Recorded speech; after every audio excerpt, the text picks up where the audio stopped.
6 o'clock on Monday, January the 14th, 2019.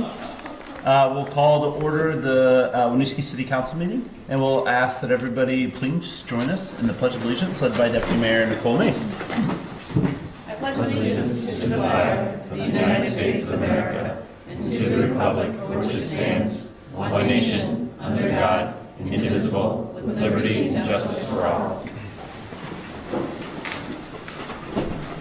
Okay, so first up tonight we have agenda review. This is an opportunity for council to make any adjustments to tonight's agenda. Mostly we would make an adjustment based off of guests. It looks like we've got the auditors and treasurer's report early, and that looks like the main crux of our guesthood outside of staff.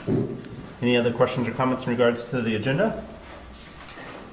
So seeing and hearing none, we'll move forward with the agenda as presented. Next up is public comment. This is a chance for members of the public to address the council about anything that's not on tonight's agenda. You can find a copy of tonight's agenda on the back table, and we also really appreciate everybody who's attending tonight taking a chance to sign in so we have a record of attendees, and especially if we need to put your name in the minutes because you have something to say tonight. So this is an opportunity for members of the public to address the council about anything that's not on tonight's agenda.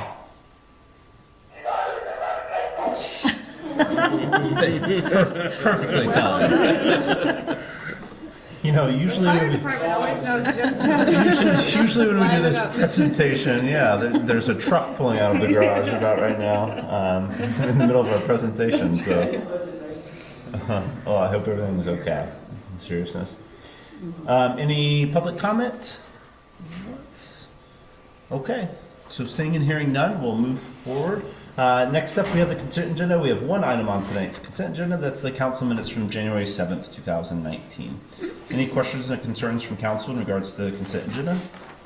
Okay, so any questions or concerns from the public? So seeing and hearing none, I entertain a motion for approval of the city council minutes from the January 7th, 2019 meeting. So moved. Motion by Eric, second by Christine. Any further discussion? Seeing and hearing none, all those in favor, please say aye. Aye. And those opposed? Motion carries, and now we'll turn it over to the birthday girl for our city update. Thank you. I skim right over that part. I have a couple updates for tonight. First, I wanted to share that Steve Woodworth, who is our most senior employee here in the city, he is our mechanic extraordinaire at the Public Works Garage, has his 40th anniversary with the city tomorrow. So a little younger than I am. So we're very thankful for his work. He is incredibly diligent. John can speak volumes for him, but keeps all of our fleet well maintained and on the streets, and knows obviously every inch of our infrastructure that's been touched over the last 40 years. We thank him for his service. John Rusher and I had a good meeting with the Downtown Association last week about the garage and hotel plan. That Downtown Association, not to be confused with Downtown Winooski, is the association of all the major property owners in the TIF district. As you may remember, they were very concerned about the previous location of the hotel, and so we've been working with them on this global settlement to fully build out the TIF district and build some new parking infrastructure. So they are very supportive of the current plan, and we had a good discussion about some of the parking improvements we plan to make in the next couple of years. Angela and I met with the Vermont Economic Progress Council on Friday. They are the group that oversees the TIF districts across the state, and we were meeting with them in advance of an audit we anticipate happening sometime in 2019. That's a regular scheduled audit done by the state auditor's office as we are 3/4 of the way through our TIF district. So we were doing some strategizing about that. Just a quick update on another major project. Paul Sarin has been very hard at work building out our new website, which we have a mock-up of. The website vendor will be here Wednesday, Thursday, and Friday this week, training Paul and Heather and Angel on the use of the website and updating it and keeping it fresh and live. And then also training the clerks on the module that will support your work and the work of all of the appointed boards and commissions, which we think will be a huge customer service improvement. And still are planning on the launch of that site in February. There's a Middlebury J-term class. They have a January term at Middlebury College that's on community economic development financing. And they are focusing their efforts this January only on Winooski and looking specifically at development potential here and how we develop for inclusion, diversity, and affordability. So I will be meeting with them on Friday as well as some of our local developers, which is great. I think it's great to keep young people interested in what we're doing here. Kudos to Ray and his team. We are the finalists for a Land and Water Conservation Fund grant. That's $150,000 that we're looking for pool construction. Ray and perhaps Nicole and some of our other team members will be going down on Friday to present to that funding board and hopefully lowering that debt service cost over time.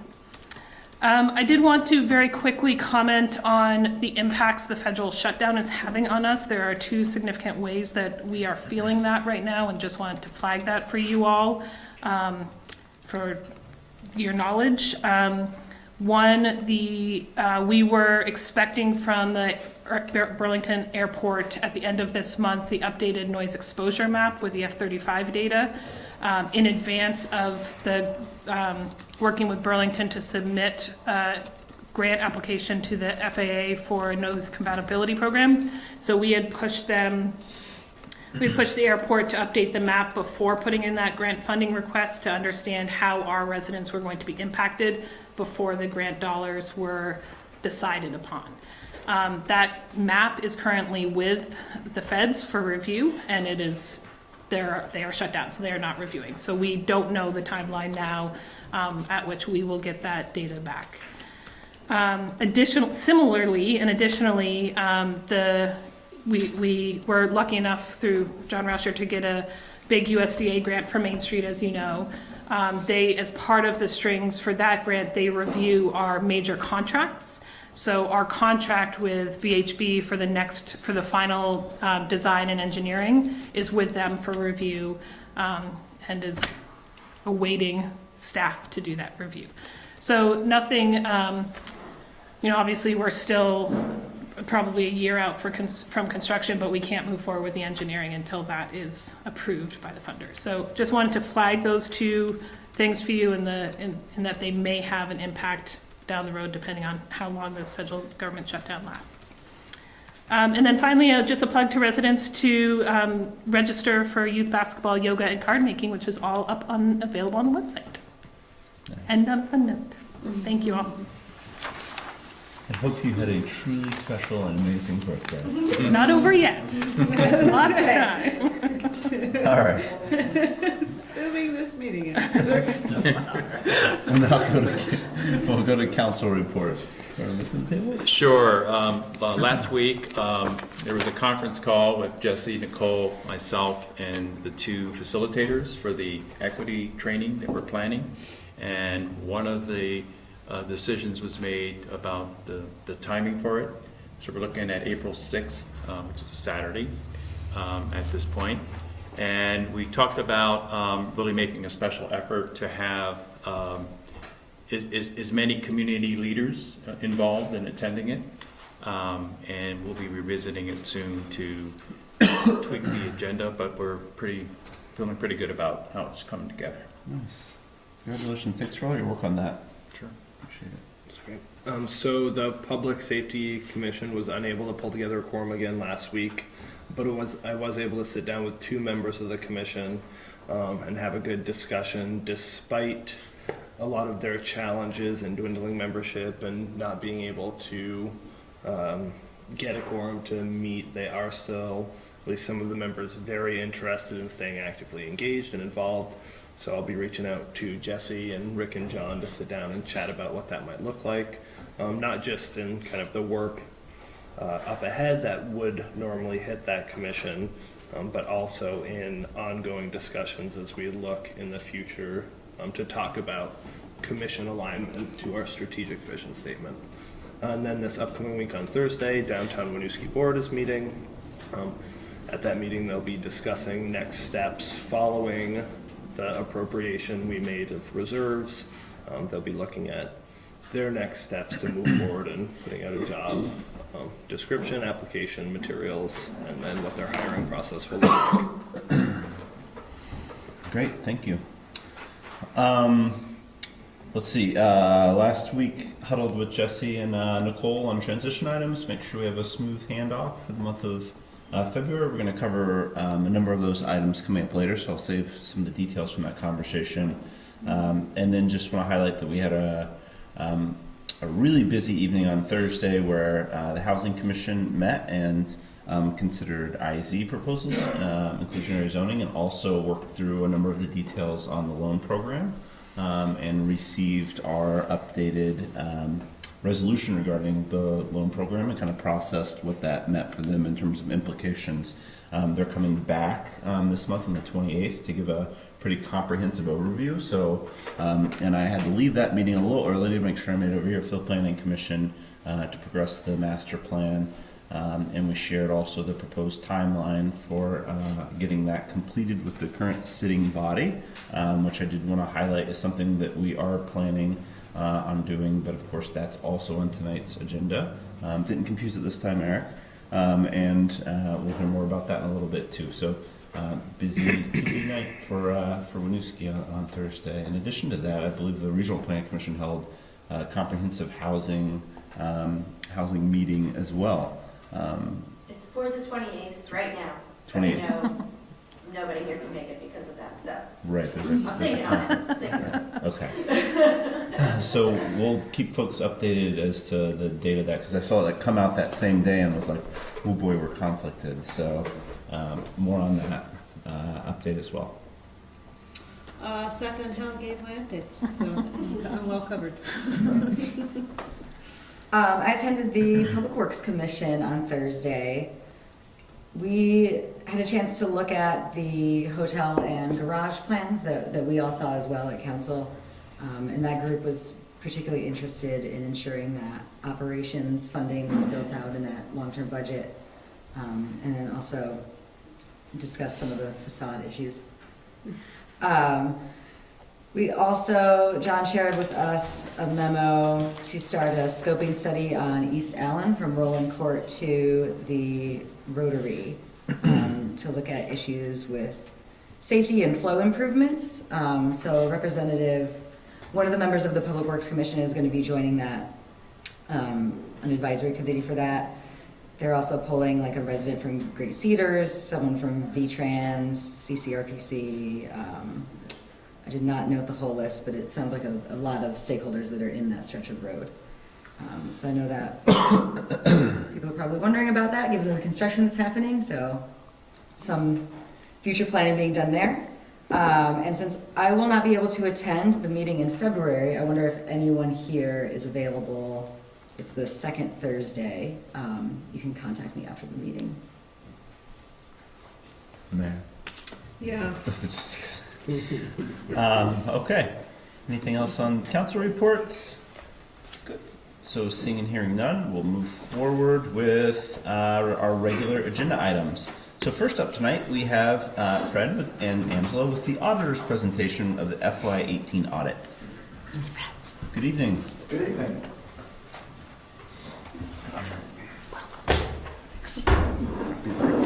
Thank you. So what I can do is just give you kind of a quick overview, and I know that you're, intimately aware of the numbers, so I don't think I'll talk about that unless any specific questions. The audit this year was done in accordance with generally accepted auditing standards and government auditing standards. It was not a single audit this year. You didn't expend more than $750,000 in federal funds, but hearing all the talk about federal money, it sounds like maybe you might push into that either this year or next. There's been no changes in terms of financial reporting. I know that you probably have an electronic copy and maybe the bound copies in front of you. It's a big document. What I read when I read it is the management discussion and analysis that starts, I think, on around page 4 or 5. In about 10 pages, you really get a good sense of what happened during the year. There's descriptions of various funds, what's going on in each fund, what budget variances there were, why there were variances. It talks a little about your capital activity, your debt activity, and then even goes a little bit into the budget that you're in now and the thinking behind that. So quite a bit of information in there. Our responsibility is to make sure that everything in there is consistent with the report, and it is. Our responsibility really is the two letters, one in the front, one in the back. The one in the front tells you that you present your financial statements in full conformance with generally accepted accounting principles. So it's a clean, unmodified opinion. There's been no significant changes in principles this year. There's some major changes on the horizon, but down a number of years. But for the time being, it should be pretty consistent. The only change from prior years that you might notice is that we've added back in the Community Development Trust.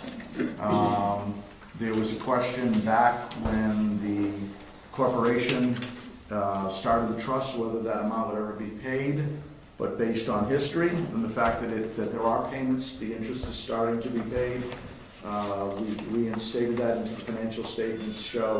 It shows up as a separate column as what's called a discretely presented component unit. Is a separate legal entity that, as you're aware, controlled by the City Council, Board of Health. So it is back in here. The disclosures related to the debt have always been there, but now we actually re-show the entity because it appears that at least the interest will be paid and hopefully the principal. In the back is a second report on compliance and internal control. And that indicates that we had no findings, no material weaknesses, no significant deficiencies. So that report is clean as well. That means you've got a good system of checks and balances, not only at year end, but during the years, so that the information that you get to make decisions on a regular basis should be reliable. Those controls are in place, you've got a good system, you've got good personnel. And that's really important so that you have that timely information. We had two minor recommendations. I think one's already been dealt with. One's already resolved, yeah. And the other one is probably being worked on. None of them rising to a major level. We simply tell you everything that we see and things are dealt with. So anything that we've ever raised in the past was dealt with. I don't think we've had any significant deficiencies or material weaknesses in a number of years. Not since 2012. 2013 Right. was our first cleanup. Yeah, so since then, there's been minor things, but nothing rising to that level. I don't know if there's any general questions about the process or anything specific about the report that I can answer. So first off, we want to thank you for your work. Sullivan & Powers is a tremendous partner. I always look at audits as a partnership. It's an audit, which Right. can scare some people, and we understand that there's independence on your behalf, that you're coming in with taking that from an integrity standpoint very seriously, but we also appreciate the partnership and the exchange that occurs as a result of the audit, where there are always things that we can do better and improve upon, no matter who you are or what your organization is, that we can do better. So we, number one, appreciate all your work and time and effort and the way that you work with staff, so thank you very much. And then, obviously, the two primary folks to thank on our side, Angela and Jesse, thank you so much, because this audit is a great demonstration of the way the city's being run and managed, and it's very glowingly positive. It's hard to read for probably most people, but if you read audits, it comes across as a really, really great report on how things are being managed. So thank you both very much for all of your work and the time that you put into making the city run the way that it does. So thank you very much, and that goes to all staff, because you guys have to follow the rules and the policies and procedures too. It's not just obviously making the rules, it's also following them. So thank you guys for all your work. Gotta say that up front and first.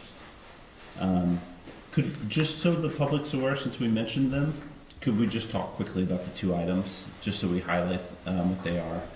Yeah, the other one was basically a fund definition. The O'Brien Community Center was being treated as a special revenue fund, but really didn't really meet that definition. Probably did when it started, but over time, it didn't.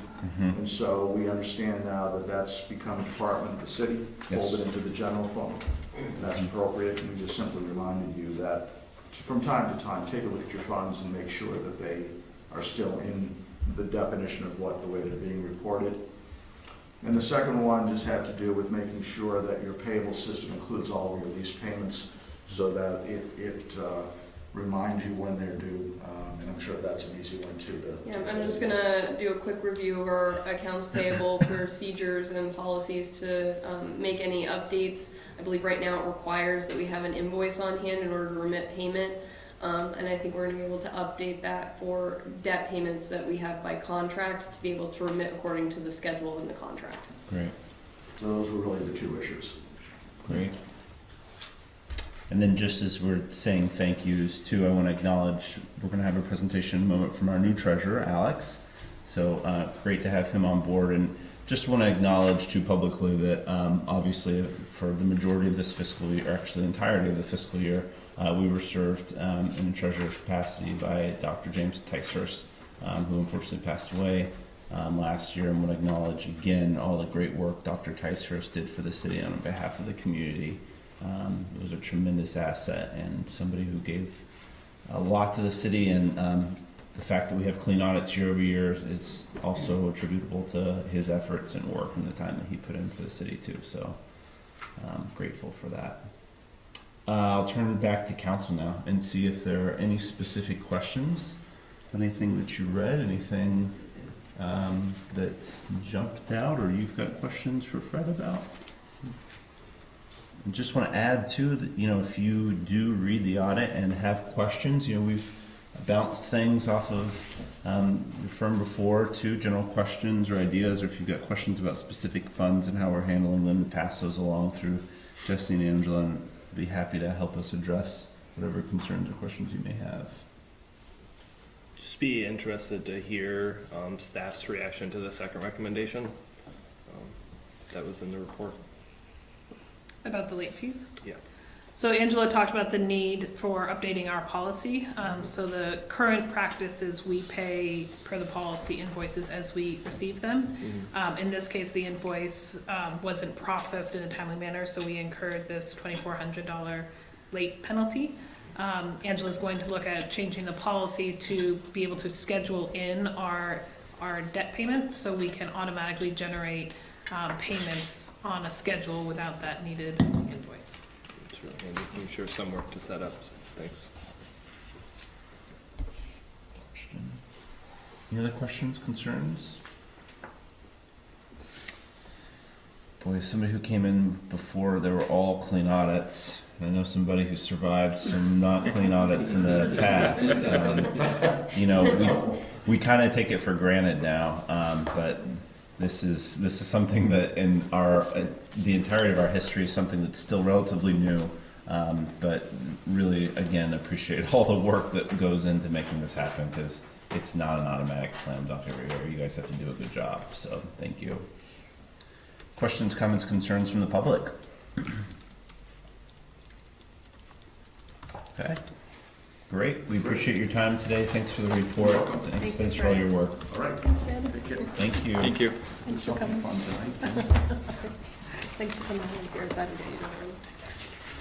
Okay, next up tonight, staying on the same theme, we'll see how we're doing for the quarter. And we are very pleased to welcome Alex Anastasi Hill, who is making his first presentation as our treasurer. Alex, welcome. We're excited to have you. I think everybody's familiar with you in the third person in terms of knowing a lot about you and hearing great things about your work, and that you've hit the ground running. So welcome.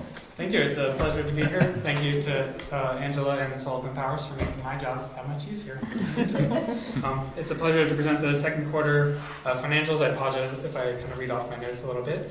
I like to describe kind of the second quarter going into our fiscal year as conservatively positive. Some of the deficiencies I noted to be sort of temporary and isolated and not necessarily systemic. And I also kind of focus more on the year-end projections instead of solely focusing on the second quarter, as I believe much of our revenue and expenses are incurred towards the second half of the year. And didn't want to kind of focus on things that probably were going to be irrelevant later on. Moving into the general fund, this kind of mirrors my general summary. We're predicting a minor surplus of $28,000. Despite this, I kind of like to focus on individual items to make sure that there's no crazy individual items that are sticking out. In this case, the O'Brien Center I like to focus on, as we're predicting a 33% deficiency. Miraculously though, other departments, including the police, special police detail and curb permit line items actually reduced our revenue deficiency only down to $12,000, which I thought was miraculous. This kind of mirrors that idea that our issues are really only singular and there's not across the board, we're not experiencing drastic deficiencies. And then on the expense side, expense items that stuck out were really mostly relating to salary contracts that were actually closed after the budget. So I'm not predicting these issues to be consistent past this current fiscal year. Looking into the enterprise funds, both the water fund and the wastewater fund, we're kind of similar in that despite the initial very large surpluses, or in some cases deficiencies in the wastewater fund, they're actually much lower than they initially appear. The wastewater fund, there was $95,000 in loan proceeds, and in the wastewater fund, there was a huge amount of money spent for capital improvements. So when these kind of non-operational activities are taken out, really the water fund is looking at about a $30,000 surplus, while the wastewater fund is down to about $54,000, much of which was relatable to sewer service charges. Once again, kind of a singular item, and not of necessarily a huge concern. Looking down to the combined parking fund, there's a 6.6% deficiency that so far is being estimated. I believe this could grow as the second quarter is down 8% already, and obviously that's including activity through sort of the holidays. I believe that maybe tracking parking fees might provide sort of helpful analysis looking into the future, as it may help to indicate what kind of business the downtown Winooski is looking at. Something I don't have net yet, but as I kind of grow my insight, that might be something to look into moving forward. Kind of moving down through the community service program. This certainly is a program, we're predicting about $23,000 reduction in the net fund balances. There was a lot of kind of shortages here due to grants and donations, but at least fortunately compared to our overall budget, $23,000 I consider to be nominal, and obviously we're here to fund these kind of services. This is not a revenue generator for the city, so I'm not very concerned about it. Moving down to the Community Justice Center, there's a small surplus that was sort of created by a position vacancy. Otherwise, I didn't note any other items of real concern there. One item I do note of possible risk is the TIF fund. We are predicting a fairly large surplus by the end of the year, but much of the revenue is actually collected in the fourth quarter, so I wouldn't put a whole lot of weight on this surplus. In addition, much of the surplus was created due to property taxes, which perhaps some people are predicting sort of a market downturn, and so if there's any future adjustments to that, that's certainly susceptible to property assessment. And then the rental registry fund and the community economic development fund, I'd like to congratulate these departments. They both did tremendously well. We're looking at anywhere between a 10 to 12% surplus for these at the end of the year. So I kind of like to summarize as we're sort of looking conservatively positive. Expenses and issues are sort of isolated. There's nothing yet that I think that in the issues I don't believe will consist. But certainly as I dig into these things more and as I mature here, I will be able to provide kind of greater insight into what I really think what changes should be made. Great. Thank you. I think you've demonstrated that you got into the numbers, and I appreciate you going back and forth, clearly with Angela on those two. I think too broadly, just having met with you only once since you've been on the job, very unfair to you, but the other thing you've done, I think, is I know you've had a lot of conversation around operational items with Angela too, and feeling like you're getting more and more up to speed in that realm too? Yes, a little bit at a time. I certainly welcome feedback to my assessment here and what things might be useful or not so useful. I did kind of just present a sort of a, budget surplus and then actually how we are performing year to date. I know that hadn't been presented in the past. I don't know if this is helpful or whether things like this will be useful. Great. I think, first of all, excellent job on the memo. It's very easy to follow, very quick hits, and uses by and large language that is appropriate for what's taking place. It's never great when words in this position can be important, right? And the way things are stated because it's talking about money. So thank you for that. I think most of the operational items are fairly familiar to folks, but are there specific ones anyone wants to tease out or ask questions about the city manager? Or we've got most of the department folks in here too.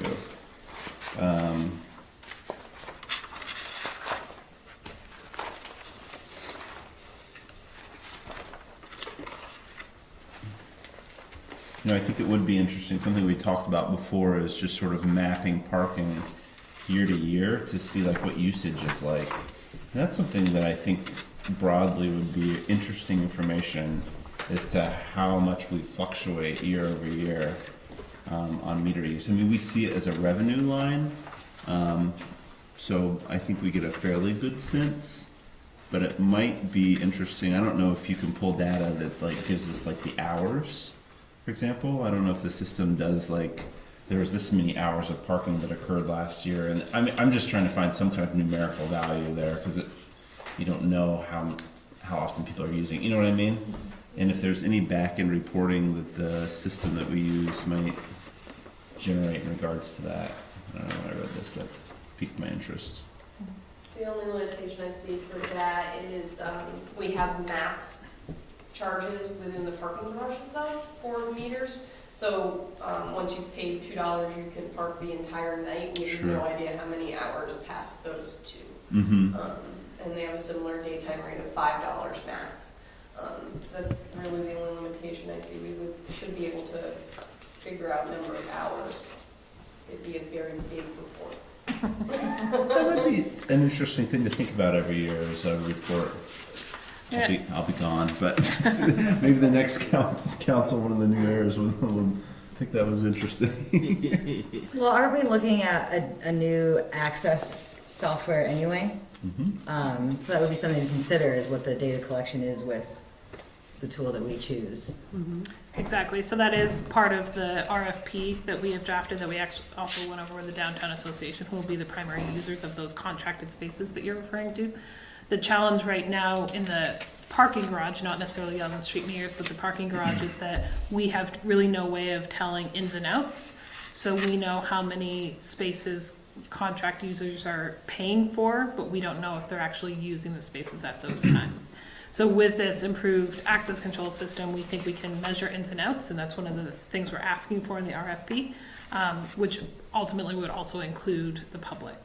I think we are fine-tuning that data and getting there. I would just also say, though, I would argue that the real challenge to that is that those reports aren't hard to run or develop once you have a good handle on the data and the systems and have somebody to do it. Right now, that sits somewhere between John, Audie, Angela, and myself. You guys busy with other stuff? We've got a few other things going on. So we have not spent a whole lot of time digging into parking data. Understood. Yeah. Something to put on. I don't think it's a critical one at all. No, it's important though. And in part, it's last year we got the parking study, which kind of gave us, I think it was last spring, right? Or 2 springs. 2 springs. Good grief. Yeah. So that kind of gave a comprehensive overview of usage. That was interesting. Sorry, back to the report. Treasurer, questions, concerns, comments for Alex? I have a question about the chart. Year-end projections against budget, is this the expense budget or the income? This is the general net impact on the net fund balances. So if they were predicting that there would be a surplus, this is revenue and expenses reflecting Got it. For the items like community services where there's nothing, Yeah. there, obviously it was budgeted to break even there. Okay. So in some instances, we budgeted, a surplus. Yes, Yeah, right, got it.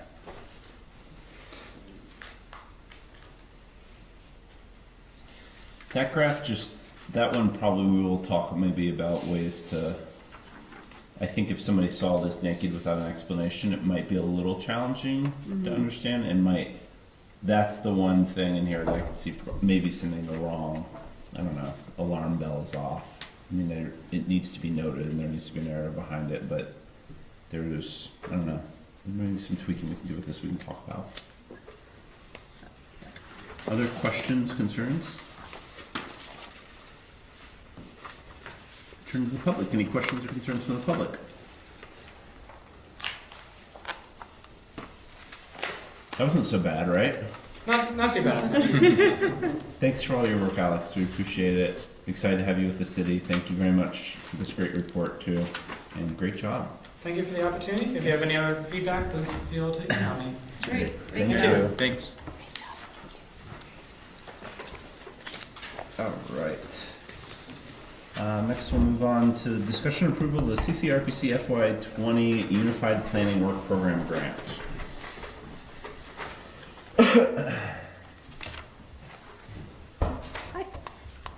Hello.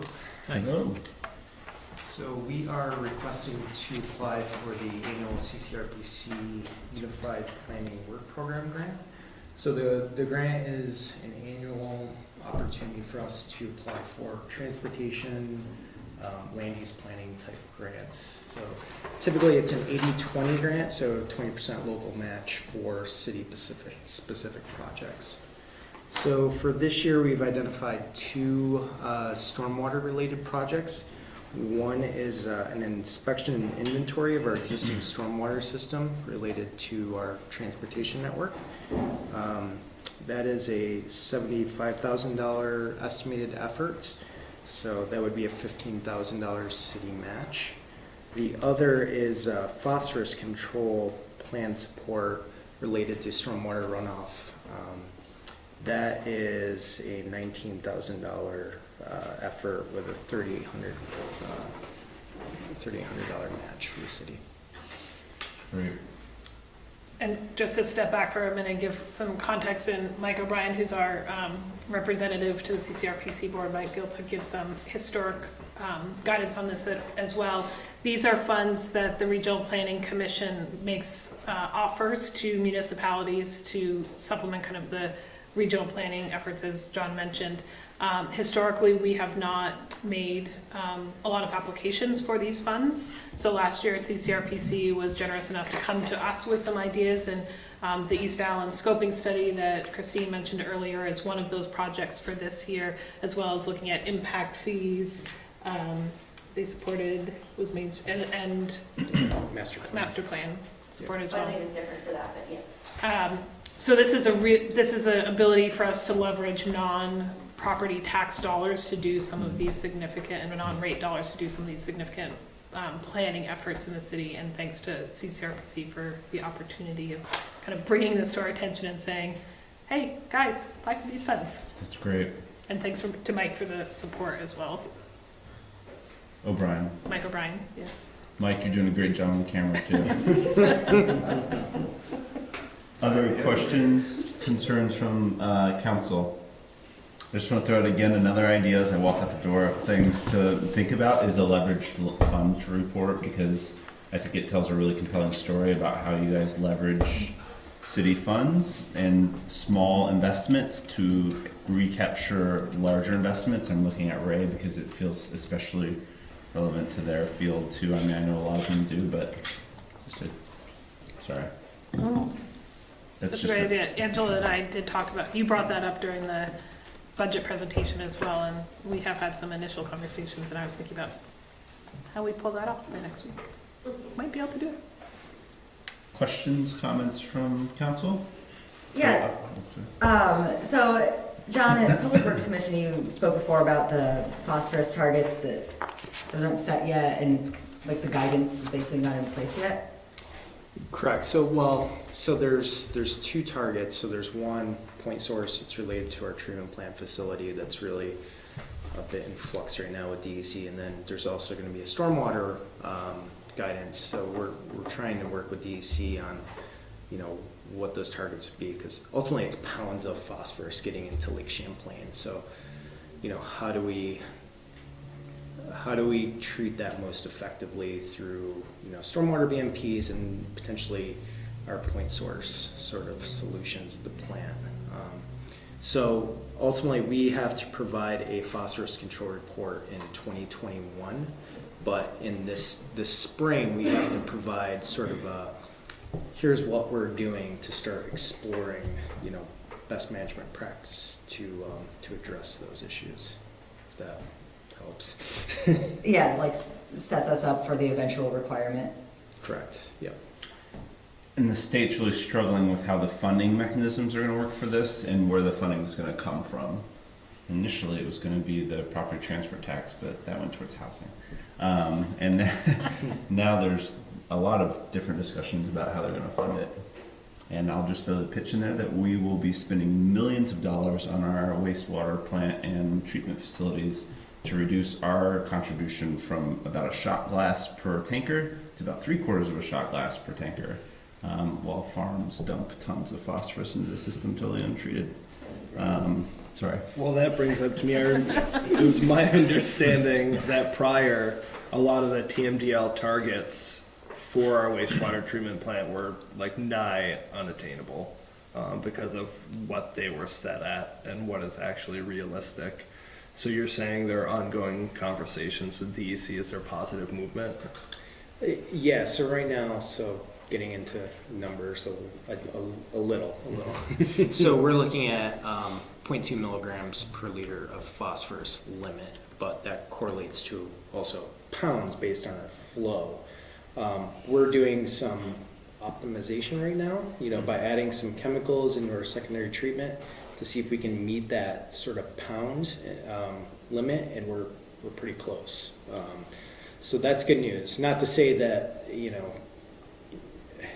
there may be other capital optimization things that we have to do to make sure that we're very consistent to meet that target, but that's where we are right now on the plant side, is meeting at 0.2 milligrams per liter.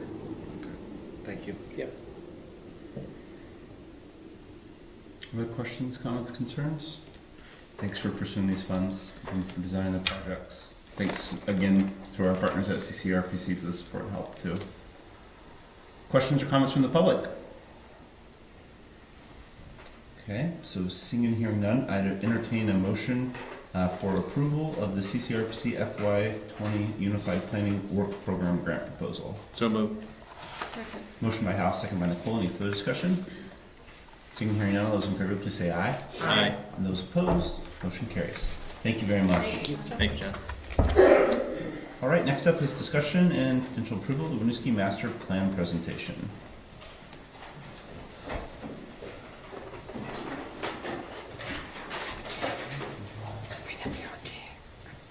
We need one more chair.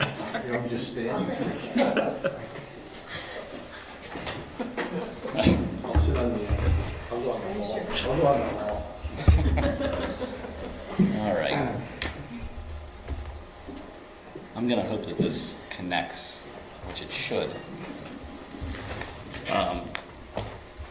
Taking a cue from last week's presentation with Public Works doing a long slideshow, I have 87 slides prepared for this master plan update, so no, I'm joking. Just need to be able to get it to connect first, or maybe there'll be 0 slides. So, okay. Do you want the? No, It was a good presentation, John. don't let him give you any sweat. Hung on every word. Every slide was important.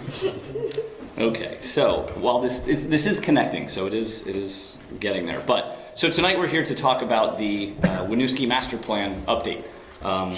The plan was last updated in officially, formally updated in 2004, and it's been going through readoptions ever since then. So this is the first real comprehensive update to the plan in quite some time. This update was funded in part through a municipal planning grant from the state of Vermont, and that allowed us to hire the Regional Planning Commission to do the work of actually updating the plan, which has been a huge help. So a lot of thanks to Regina and all the staff at the RPC for helping us out with that. And really what this is, this plan is kind of a departure from previous plans in the fact that it's organized around the strategic vision for the city. So what I'm going to do tonight is just kind of walk you through what the plan, kind of what's in it, what it's about, and then next steps going forward, and have Regina and Mike as the chair of the Planning Commission chime in as they see appropriate. So the purpose of the plan, basically, master plans in general terms are really intended to kind of just be a roadmap for the community to provide an overview of where the community wants to go in the future, and doesn't necessarily establish policy, but it at least helps set policy direction. So with this plan, there's been a lot of work that's been done in the city over the past 5 or so years. So instead of trying to recreate those planning efforts, we've incorporated them all by reference into this document and are using this as kind of an umbrella document to support those other efforts. So specifically, the Transportation Master Plan, the Economic Development Strategic Plan, the Main Street Corridor Plan, the Housing Needs Assessment, the Parking Plan, and then the Branding and Marketing Strategy are all referenced in this plan, and we're pulling the goals and policies and action items from those documents to bring into this effort instead of trying to set new policy with this planning effort. So as I mentioned, it was developed we're organizing the plan around the community vision. From there, we reached out to all of the existing commissions and boards and committees to get their input as well, since they all play a large role in how the vision is established. And through there, then, as I mentioned, the RPC drafted the plan for us that has been reviewed by the Planning Commission multiple times.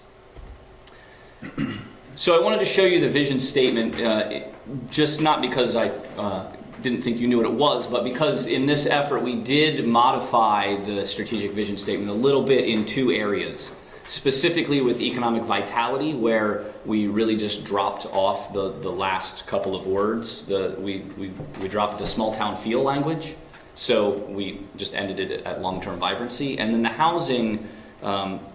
housing statement we did change a little bit, but it still has the same overall idea and the overall intent. So the current strategic vision statement, housing statement, is to ensure a mix of quality, affordable housing stock that maintains the character and aesthetics of our neighborhoods. So there was a lot of discussion at the Planning Commission about these vision statements and how we support them with this plan, and the Planning Commission felt that we maybe should update it a little bit. And I don't know, Mike, if you want to add anything. No, there was certainly some healthy discussion over the, I guess it's been 4 years since we've been working on this. Yeah, and as Eric said, we had a lot of discussion about, as I recall, especially the housing, maybe it was economic vitality, about neighborhoods and what that all means, and small town community. So this is what we ended up on. And we don't think it lost any of the intent of the original statements as given to us. Can I just ask why, just dropping the term affordable? How you believe that sentiment is still captured? Because we talk about a mix of quality housing that supports the needs of the entire community. So we wanted to get away from, let me give you my sense was this. We have a good share of affordable housing. We need a more rounded housing stock in the city. Not just affordable, we need moderate and even upper end as much as we can. We need a whole broad spectrum of housing to fit all types of folks. That's what this tries to say by saying the entire community, to be inclusive of everybody and invite whoever to come in here.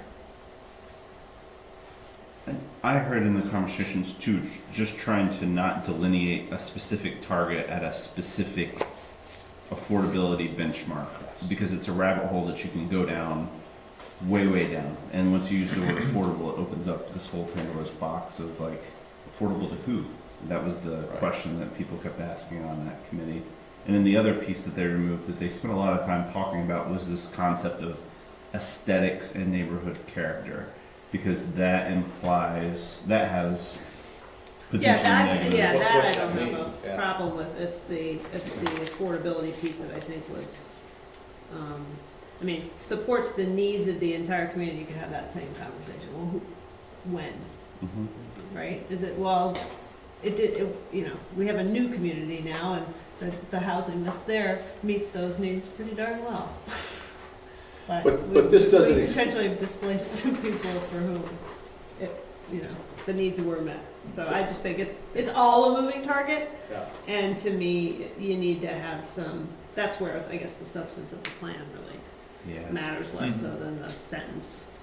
Yeah, and I don't, I mean, our conversation was that it doesn't exclude anything. Mhm. And as Seth said, you know, setting targets of how much affordable housing or not you want really kind of pigeonholes you into this, you know, if you say I want 50% affordable housing, you get 45%, well, you know, what do you do? Mhm. So this leaves it open, and to me, the master plan or the municipal plan should be a broad statement and not give specific goals. That's for the council to come up with those specific targets.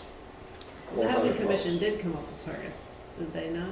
And that was discussed very thoroughly about whether to like to include those in the plan or sort of pivot out to them that like there are going to be goals set, there are going to be metrics designed to try to attempt to reach those goals. But I think in reading the chapter, you'll find that affordable housing is absolutely addressed in maintaining affordability. I do think there is something to taking it out of the vision statement, because in many ways, you know, whether or not high-end luxury housing is built is going to be a determinant of a lot of market factors, right? There's nothing that we necessarily really need to consciously do, whereas if we lose our intention of wanting to make sure that as we build out this mix of quality housing, that it does also include affordable housing. I think if we lose sight of that intention, that's where we get into dangerous territory. But I don't think this loses the sight. As Seth said, this gives a general framework, and that's for housing commission, council, whatever, to you know, keep track of. So that point was raised in the meeting, and the comment that came back was, Winooski used to not have to do anything to get affordable housing built here. It got built here, right? And there was no actual input from the community in a lot of cases. It's just, I don't want to say it's where affordable housing was, you know, it was a convenient place to put affordable housing for affordable housing developers. It was an easy place for that to occur and to happen. So I think the idea was to try to provide some elasticity here for the goals to change based off of what the current body is reacting to.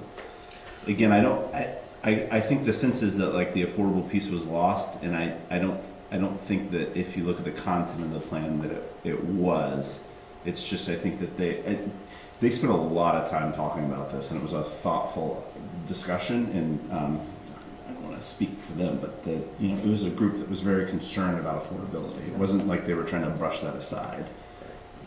Well, it still is a preamble, which makes me feel a little better, in terms of overall, our efforts in all of these areas are intended to ensure that we continue to be livable, diverse, and affordable. Yeah, and the housing needs assessment is carried through quite significantly in this plan. So all the work that was done there is referenced in this document also. Anybody want to fight for small town feel?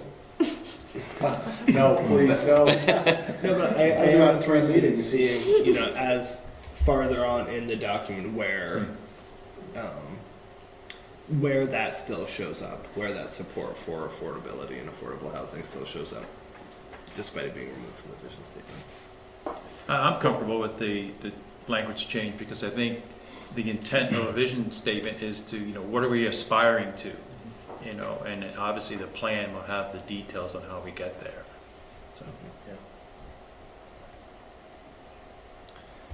Okay, so in order to kind of talk about some of the organization again on this plan, the state has very specific statutory requirements on what needs to be included in the document as the required elements, which are listed here, and I realize this is difficult to see, but this was also included in your agenda packet as a handout. So this is really just a way to kind of identify the various required elements that are included in statute and where we are addressing them within this master plan, so that this is more of a referential piece to be able to show quickly where we're identifying all the specific elements.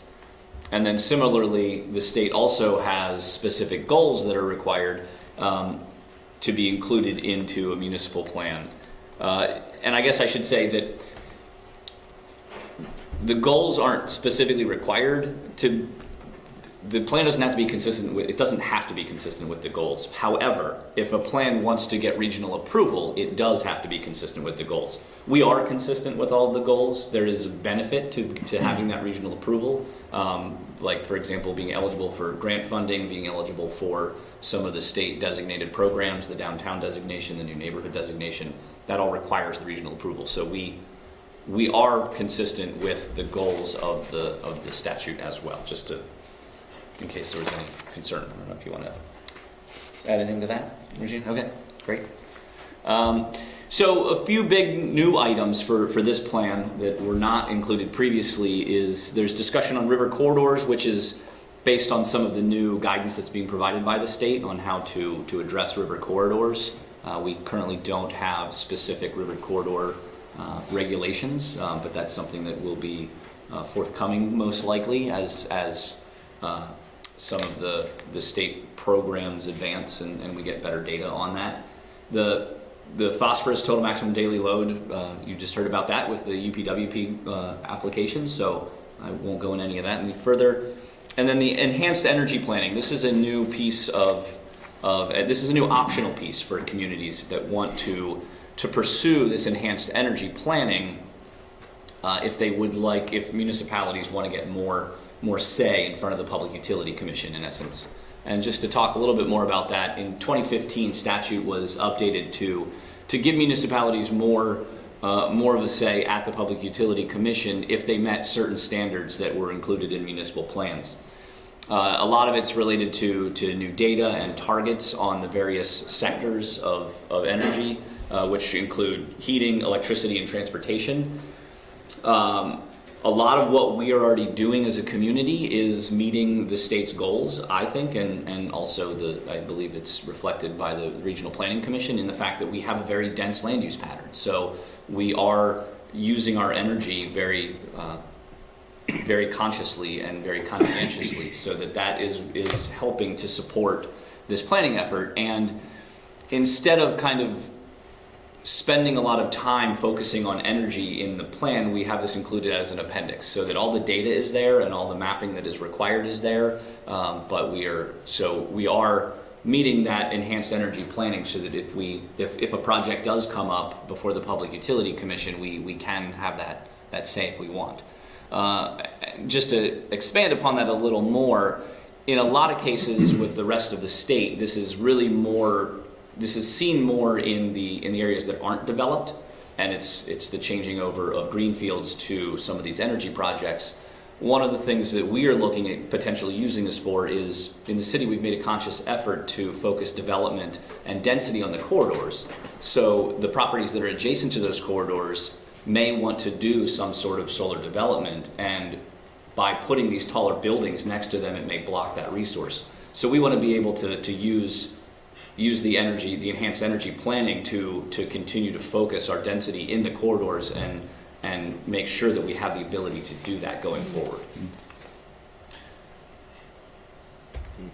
So with any good plan, there's a lot of public engagement. We went to the farmers market, we went to the Halloween event, and that's Regina and myself up in the corner there, dressed as a candy corn and a longshoreman, I guess we'll go with. We participated in the World of Winooski, the mayor's show, and fun fact, I'm wearing the same shirt in that video, so it's Good.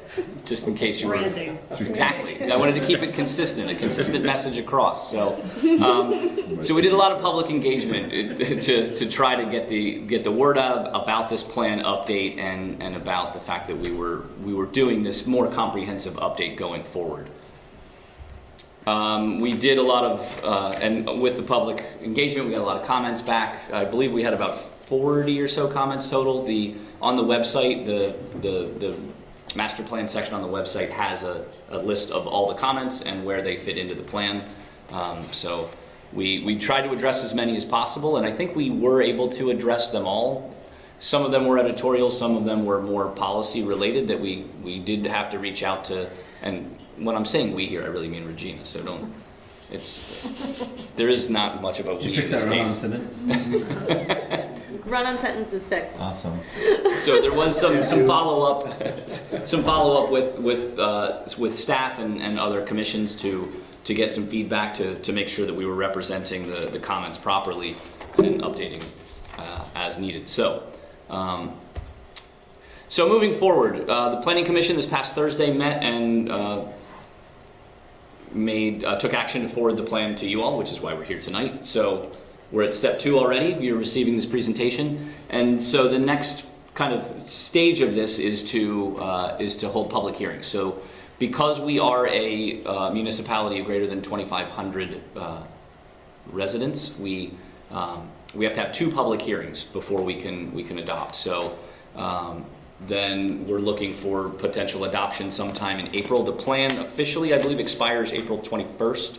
So we have some time in April, but that's at least that's when the last plan was adopted by council, was April 21st of 2014. So it'll be expiring in the next couple of months. So what we recommended is having the first hearing set for February 19th, which would be the second meeting in February for council. We have to warn the meeting at least 30 days. Or we can't have the first hearing.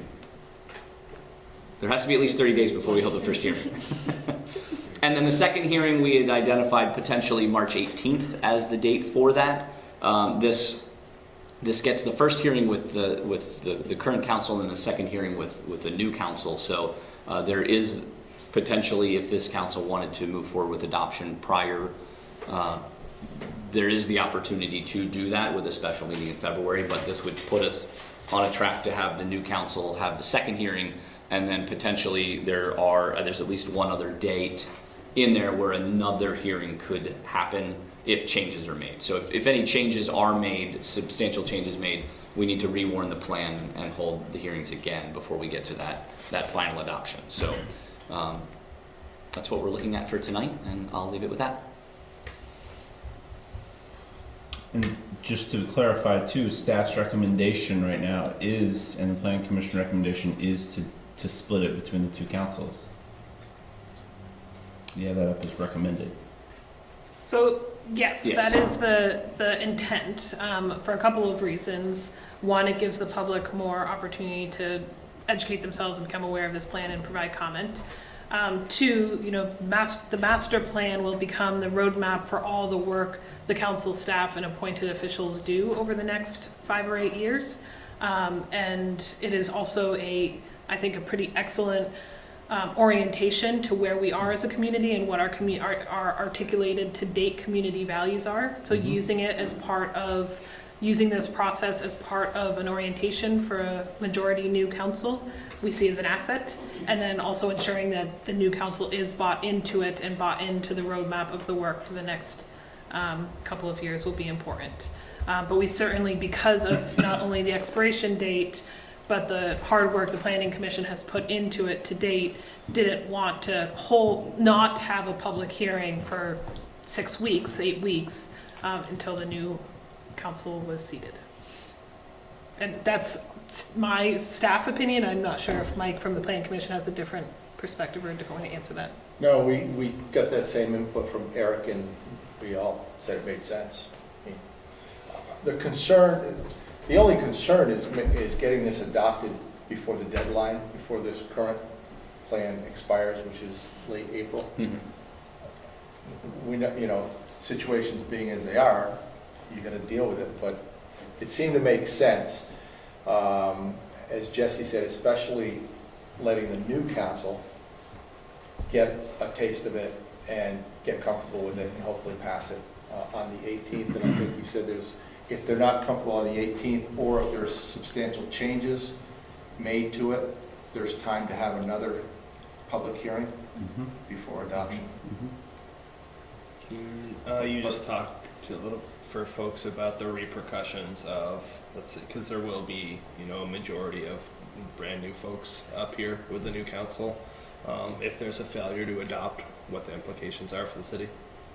Everything stops. Just pass it. Shut down. Full government shutdown. So I may actually look to Regina to chime in on this from the plan Yeah, perspective. so there's a few things that come into play. Nothing is catastrophic, but a potential challenge for you is you can't change or adopt any new, certainly no land use bylaws, but also your capital plan. So if the city is, I'm not sure when you do that, but if you typically are doing that April, June. We'll do it this month. Okay, so then that would be one thing that you couldn't do. So if that gets done beforehand, then that's helpful. The city does not collect impact fees. If you did, you would no longer be able to collect impact fees until the plan was in place. And then, like Eric said, you're much more eligible to get many state grant programs with a plan in place. So if there are any that comes up in that in-between time, you would not score highly or not be eligible for some of those programs. Can I ask a follow-up? And that could apply to the community development block grant funding and sales tax reallocation funding? Definitely community block grant. I'm not sure about the sales tax, but we can. It's also a requirement on federal funding sources of all kinds that you sign off that your plan substantially meets the goals of the regional plan and state plans in regards to, I mean, all the USDA applications, whether you realized or not, you were signing off. You were certifying that, and they're supposed to review it. So I think that's our biggest risk at this point, is we do intend to submit a CDBG application in April that would be reviewed beyond the expiration date of this, and any potential grant funding we have currently in place. In theory, if there wasn't a very active plan, I think in place to ratify something could be threatened. So Mike just mentioned the other component that comes into play is, Eric mentioned this earlier, is ultimately you want your plan approved by the Chittenden County Regional Planning Commission. So we've already done our initial review of that and have incorporated everything that needs to be incorporated. But once the city council adopts this, then it goes to the CCRPC to do the final approval. So there is a little bit of lag that happens there too.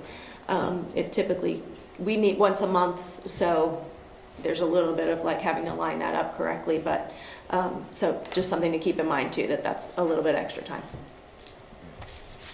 Thank you. I think that is something that's definitely important to stress to the new body coming in. Of course, a lot of us, as we're having discussions with people out in the community and candidates coming up, there are repercussions for coming in and doing a 180-degree turn. Yeah, I would say once we know those, for definitively who candidates are, outreach to them to say, hey, this is what's going on. So they don't feel like there's an arm behind their back feeling coming in and be like, hey, you gotta pass this, you know, because it's an important document. But the goal of the planning commission, everybody involved, has consistently been not to just come up, like, we didn't sit in the back of a room and write this up. This is the result of a lot of public outreach and other planning efforts that have been really well attended, you know, evolutionary conversations that have taken place in the community about what the goals are. So, you know, you could wordsmith, but from a goal perspective, to try to redo things would require going back and doing a lot of outreach. And it is about a 4-year effort on the part of a planning commission that has seen a number of members change over the 4 years. So there's been a lot of input from folks on the planning commission before I forget, Joe Perrin is here, who's current member of the Planning Commission. So obviously if he wants to jump in, I should, anyway. But also, I mean, you know, like I said, we started, I guess, 4 years ago, does that sound right? Yeah. Yeah. With this process. We struggled a little bit early, I will say that, just trying to get our hands around how we're gonna attack this beast. And really, since Eric came on and Regina came on, we've done a 100-yard dash, basically. That's not to say that we just got this thing done to get it done. That means that all the 2 or 3 years before that of discussion and notes and public input was all coalesced, and Regina put it into this document. So it is what you see today. And so I just want to, you know, make sure folks understand there was a lot of time put in. There were a lot of folks on the Planning Commission who were on the current Planning Commission, who were on the Planning Commission when this thing started, who had input into this. And so, I mean, I think it's a good plan. There's always, you know, we'll look at it in a year and say, ah, geez, we should have done this, but, you know, that's fine. I think it covers everything we need it to cover. It does a good job, and there was a lot of discussion as to the things that are in here, going back to the vision statement that we talked about in the beginning. A lot of discussion at that, and what we want to include in here, how we want this thing to look. So. Let's see, Angela, John, Eli, and Chief Hebert, I think are the only staff members in here who haven't at one point led the planning commission during this process. I'm looking at John Audie in the back, and Ray and Jesse. I mean, you've all led meetings and part of the planning process.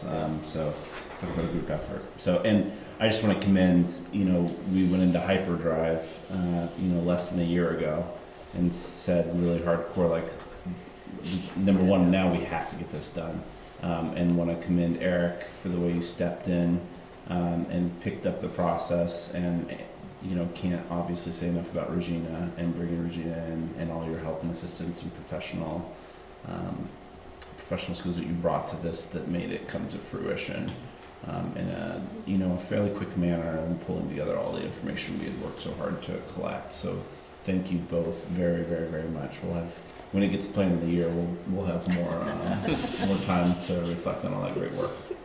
I want to also, Seth, if I can interrupt for a minute, because it's important.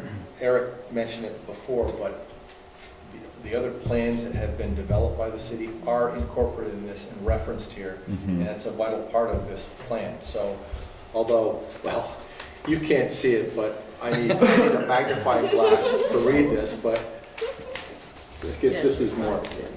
This is the hard version, but if you put all those plans in there, it's probably, you know, 3 times as wide. So there's a lot of stuff in there. It's online, or will be online. So it's going to be very accessible to folks. That spoken hub model is going to ensure that we're going to be able to update things incrementally, and in those specific areas, drill down when they need to have updates without having to go in and redo the entire plan.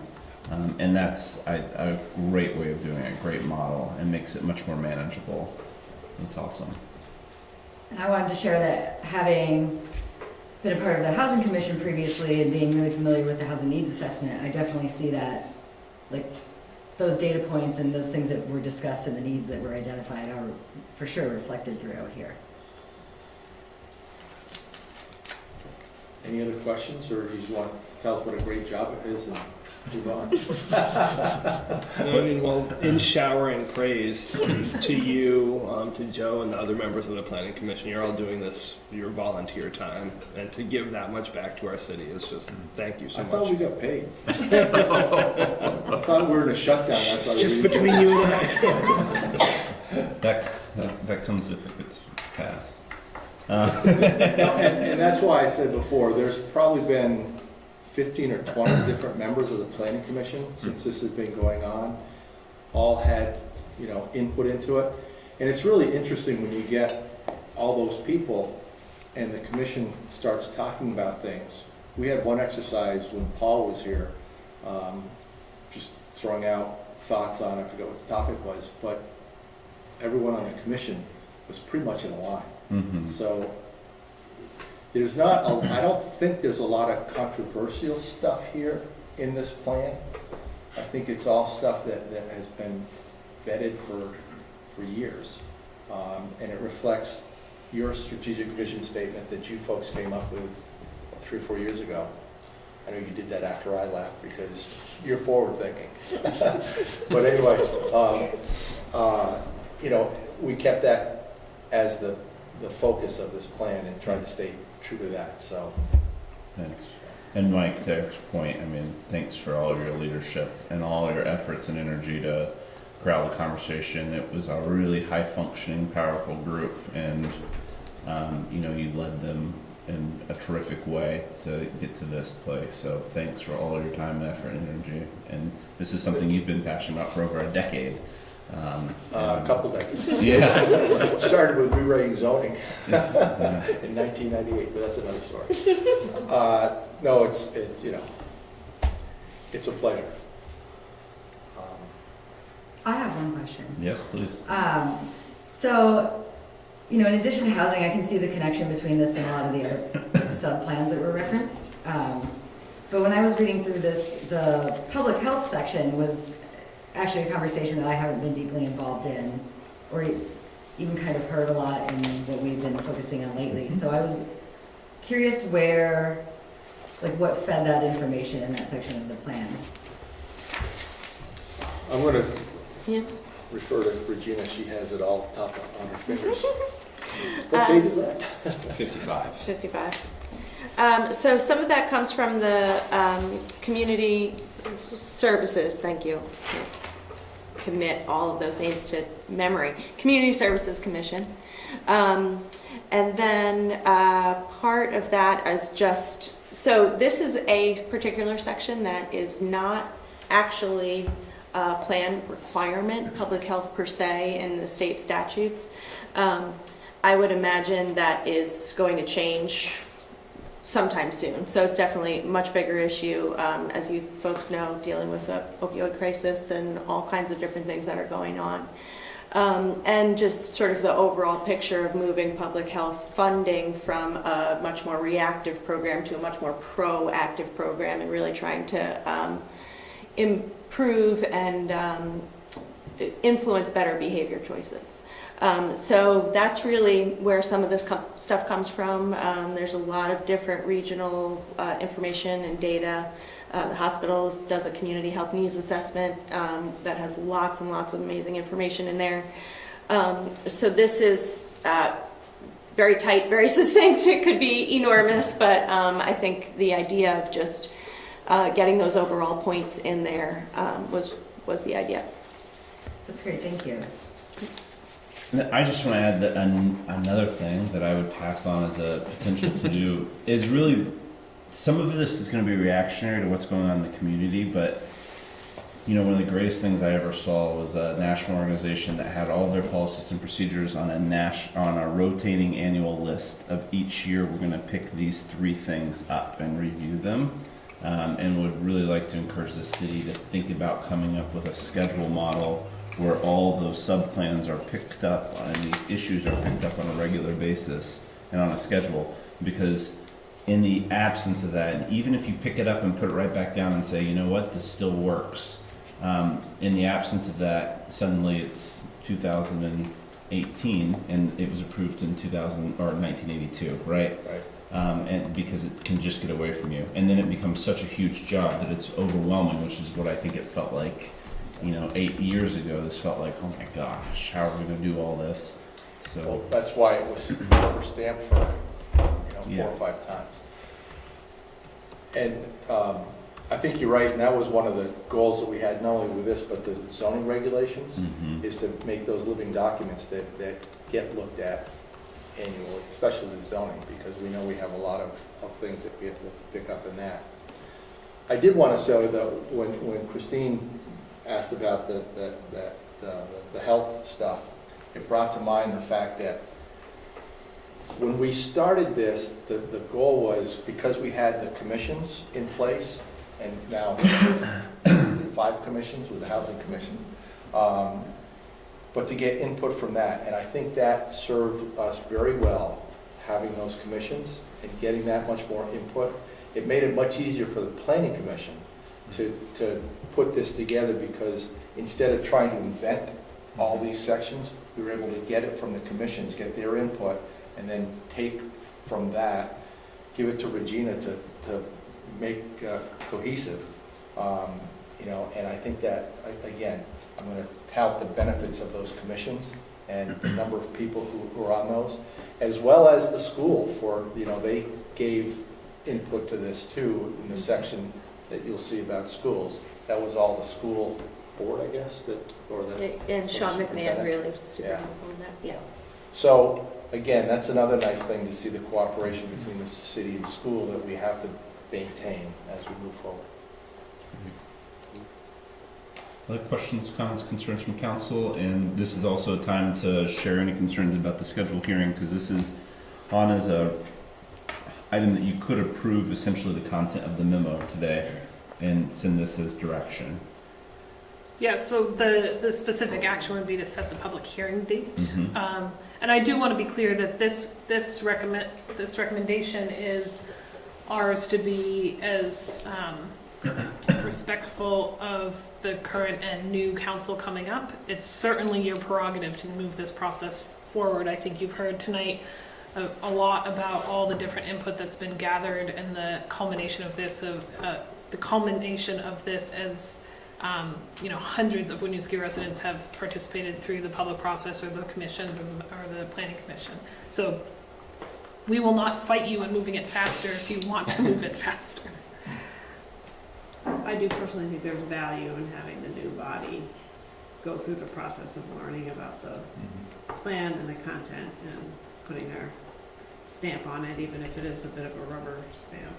But to have some ownership is important, I think. How do you feel there, Cornerstone Foundation? I'm feeling good. It's done now.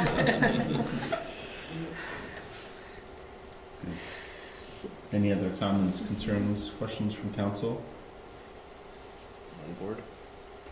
Questions, concerns, comments from the public? Thank you for all of your work. We really, really appreciate it. Thank you. And with that, I would entertain a motion to set the public hearing schedule as presented this evening. So moved.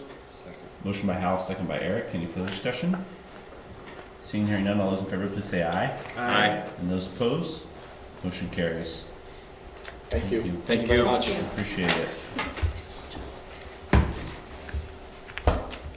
Okay, here's the big moment. We know that there's going to be a fire call any second because it's time for the public safety budget presentation.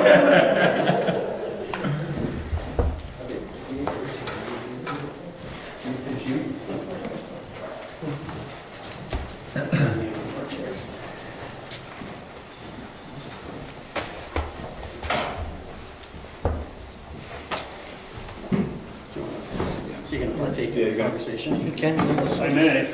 and then we'll just switch when we get to. As long as he stays on track, I won't have to.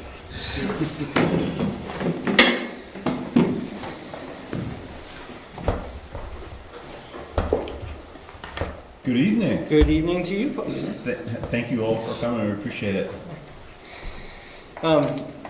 Wanted to start the presentation a little bit.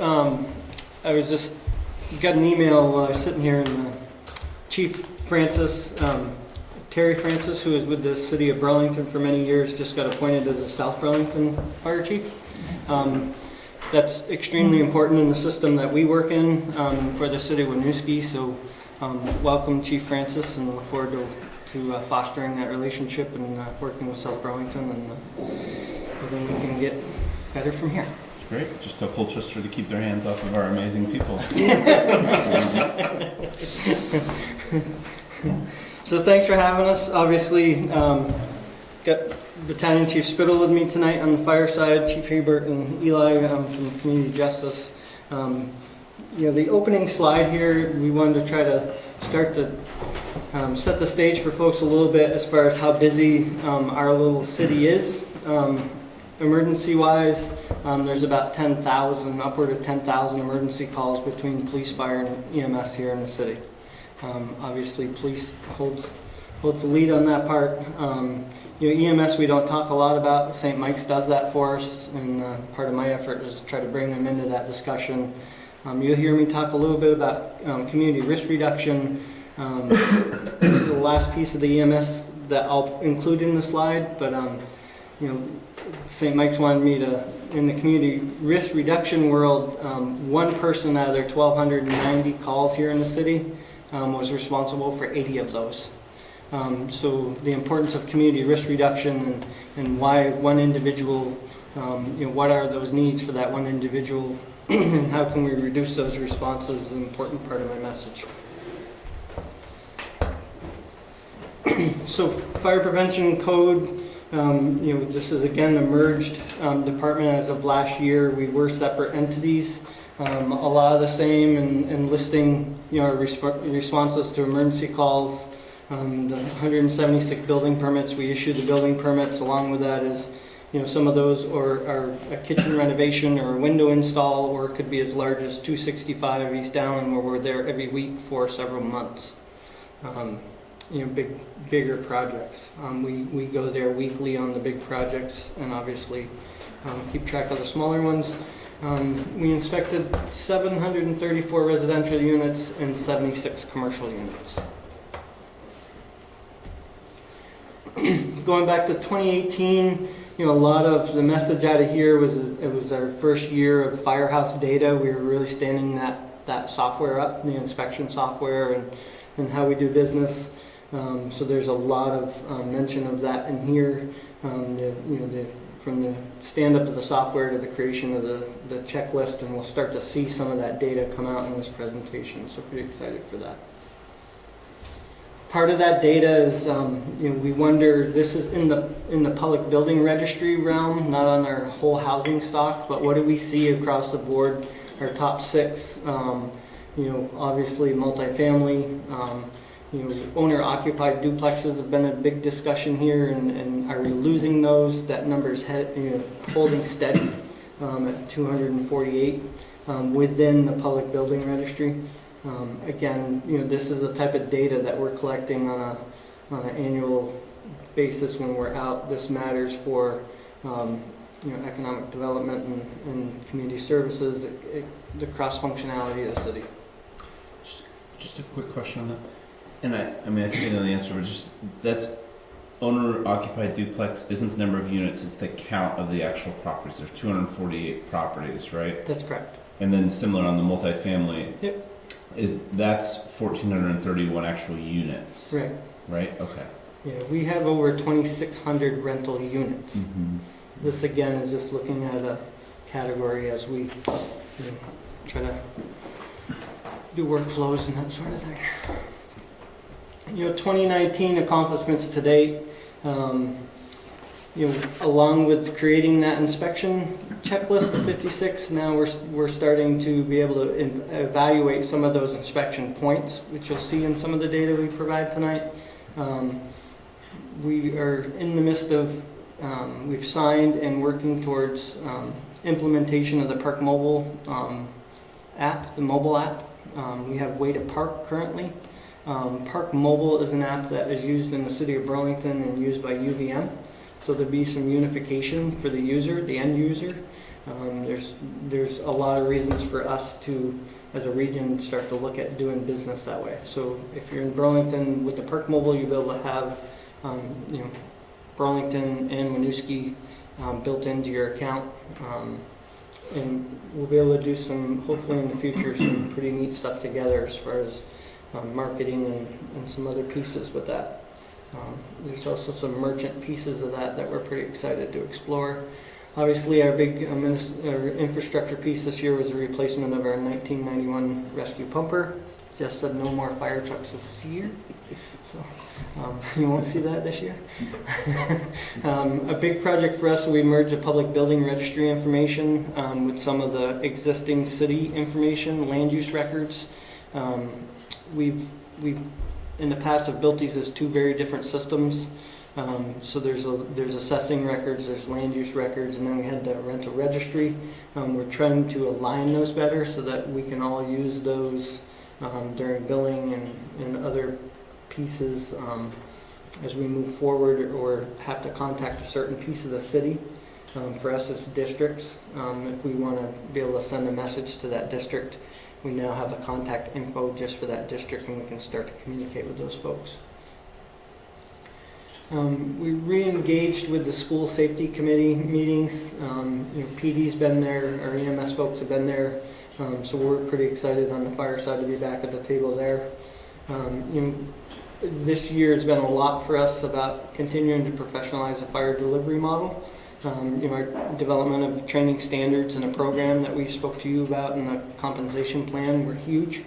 We continue to develop our part-time firefighters along with per diem firefighters, and what that all means. It's again, a lot of professional development pieces, a lot of little pieces that add up to a good experience on the end users.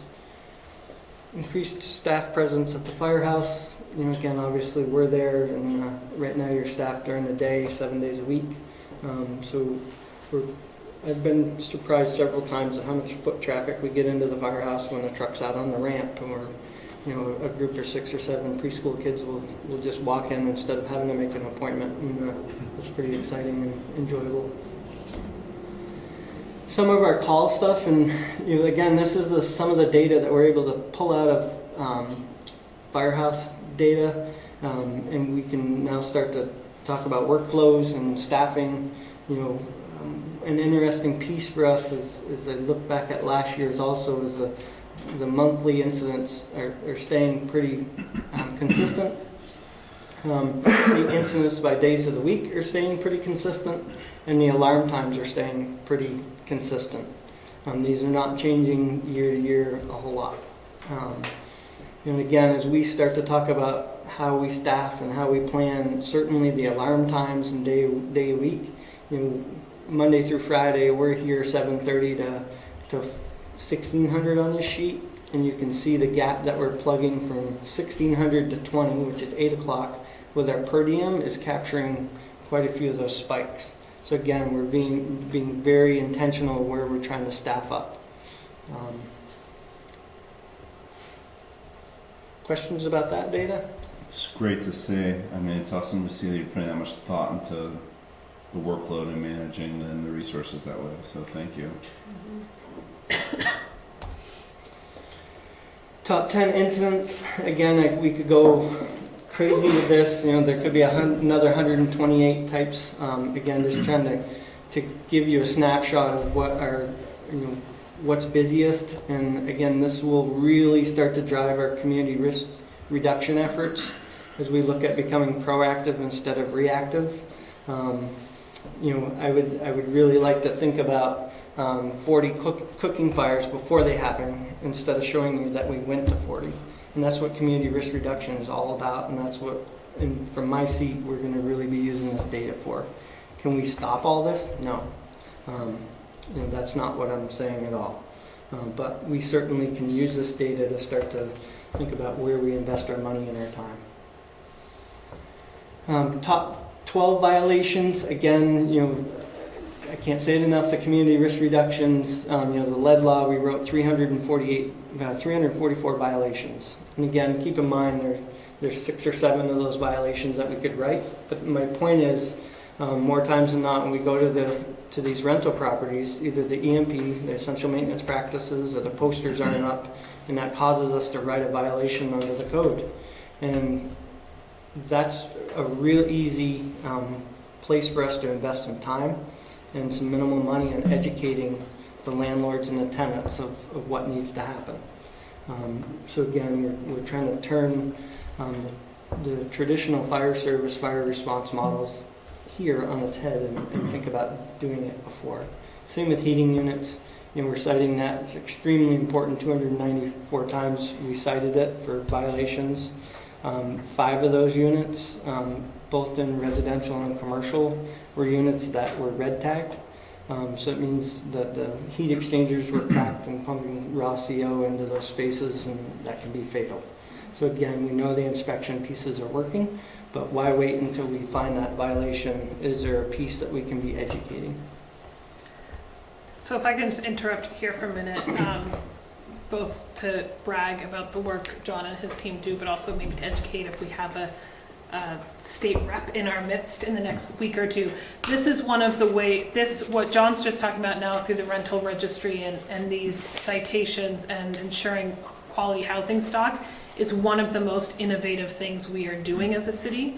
There is currently a bill before the state, or a bill passed by the legislature to form a study committee, report of which is supposed to come out the end of this month, looking at how we do this statewide, or how municipalities do it, or how the health department does it, or who's going to take ownership of ensuring that our housing stock, especially our rental housing stock across the state, is safe, secure, and not and inspected regularly, so we can have some trust that our residents are living in safe conditions. There are very few other communities in the state that do anything close to what John and his team do, and almost none that do it in conjunction with a fire department and provide that backup fire service. When I go to managers' meetings throughout the state and try and figure this out for other communities, in other communities, especially our smaller neighbors, this is all done through volunteers, through town health officers who have, a day-long annual training but no resources at their disposal.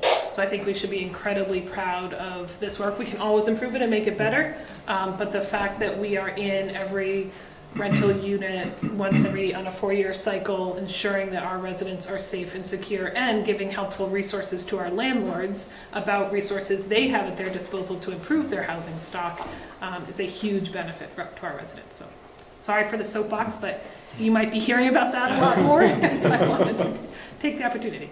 So on that vein, and I know it's a capability of our new software and the way that we're tracking a lot of this information, but what is the process if we're seeing repeated violations over and over and over again from a single property owner? So I'm going to use the lead law as a perfect example. I was quite surprised by that number. As you know, we work with the Burlington Lead Program. They have some pretty substantial federal funding that we are part of. So an example of what we can do locally is I sent 2 staff members to the certification for essential maintenance practices, which is where most of our landlords are falling down. It's an annual thing that they have to report to the state of Vermont. And we find in most cases that's being done from, not being done from the location. It's become kind of just, I need to get this paper to the state. So we sent our 2 inspectors, Erica and Courtney, to the class in hopes that we can start to educate the landlords and be of assistance. I don't want to go out and do those certifications for them, but there's certainly a piece of education that we can help them with. It's not punitive. It's going to take time, but we need to change their mindset of this isn't always punitive. It is a violation, but the what ifs, right? I mean, we've had some lead exposures to kids under 6 here. I think we had 2 cases recently. That's preventable. That's preventable stuff, and that's a life-changing event for that child. So we have to invest our time and money, and this is going to change year to year. I would hope that this changes year to year. If we continue to see the lead violations over a 3 or 4 year period, I would hope that someone here is asking our department, why isn't this number changing? Or are we putting the resources where they need to be? So this is going to change year to year, especially as codes change within the state and or locally. But it's examples like that of, the Burlington Lead Program has a grant funding. We can offer that class here in Winooski free. And now we have some staff trained up to help. And let's see if the trend drops. And lead is news is just getting here. New York did a huge study where they found elevated lead levels in like a scary number of their school districts that was insane. New Hampshire picked up on it. New Hampshire's dumped millions of dollars and tons of attention to this issue. And Vermont's been totally silent until now, where they've said they're going to test the waters of the school, but that's going to be an increasing. So thanks for jumping on that. And you guys with the lead program have been really leaders on that, I think. So I guess I am interested if there's room for future discussions about places where it might make sense to have some punitive measures in place, specifically if we're looking at property manager or property owners that own large developments.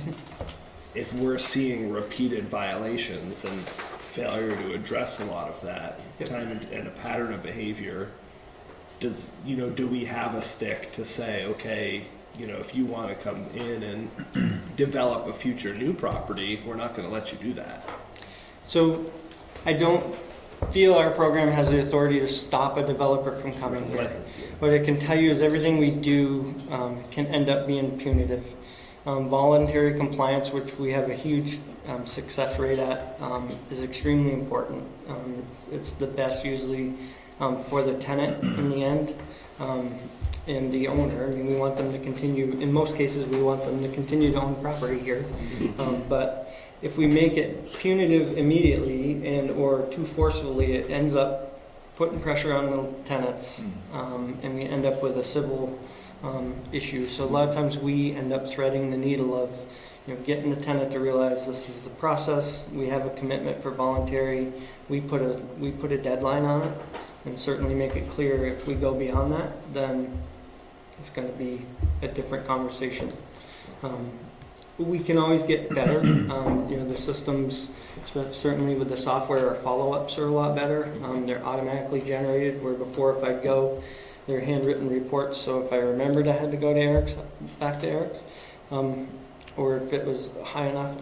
But now every inspection, every violation is automatically kicked to a follow-up.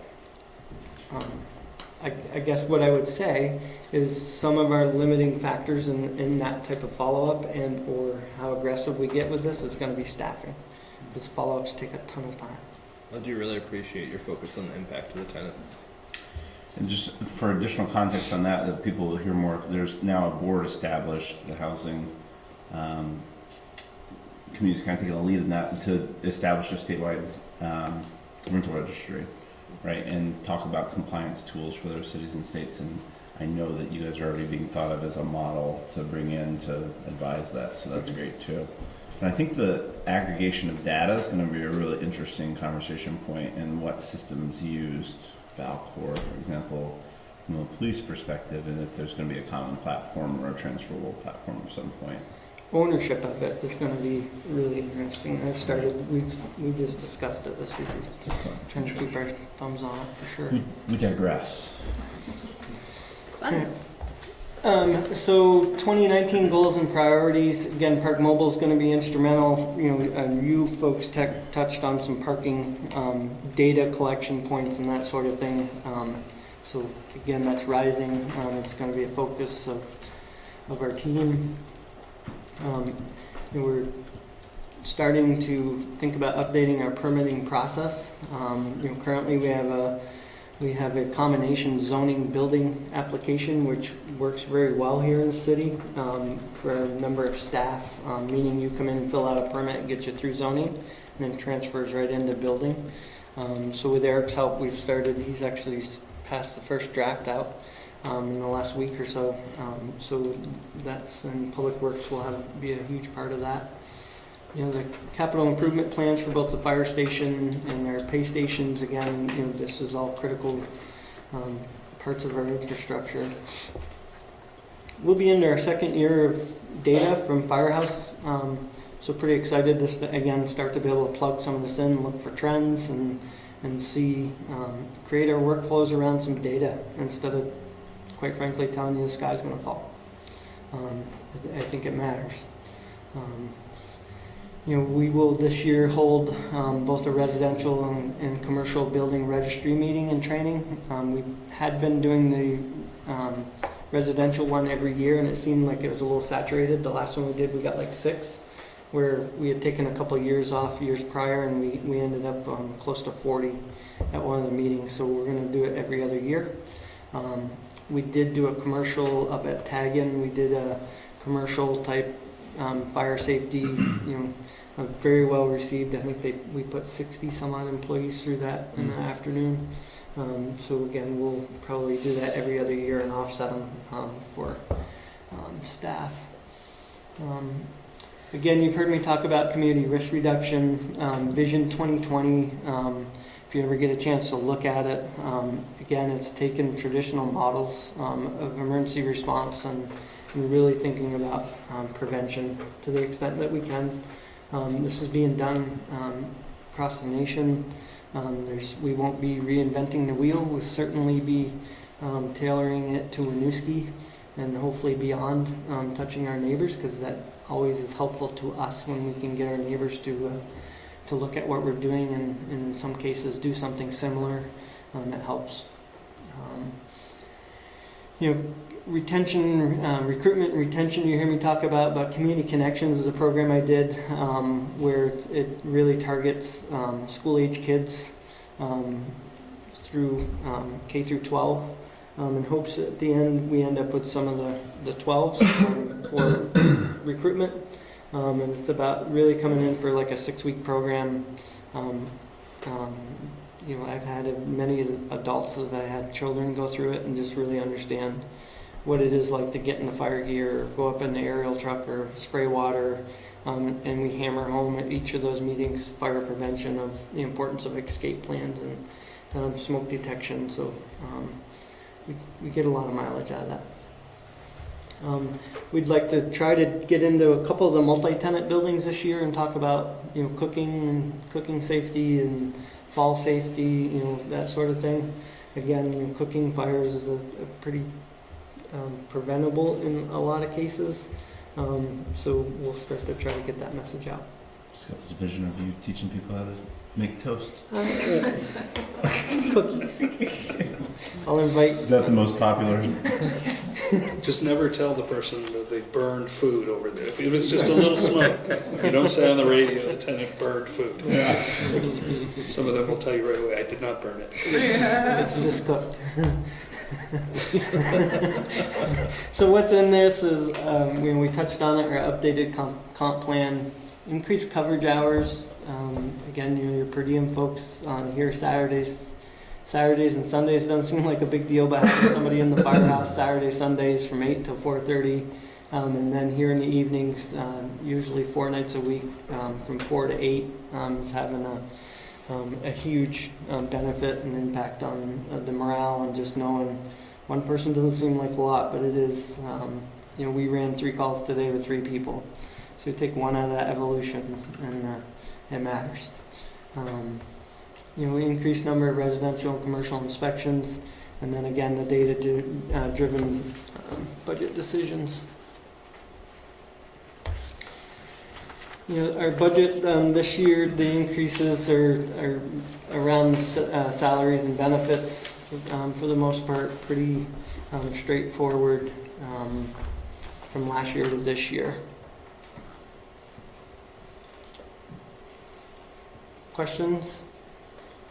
I don't like the question here, but. Can you tell us what's in the contract professional services bucket? So in this budget, it's a lot of, it has some of our parking, our back office of our, who does our tickets, so Comp Plus. That's the primary piece there. Yeah, that's a large contract. We have our IM responding software in there so that when we get tones, it puts it across mobile devices for our folks, things like that in there. Yeah, The large percentage of that is Comp Plus. over $20,000 is Comp Plus. Yeah.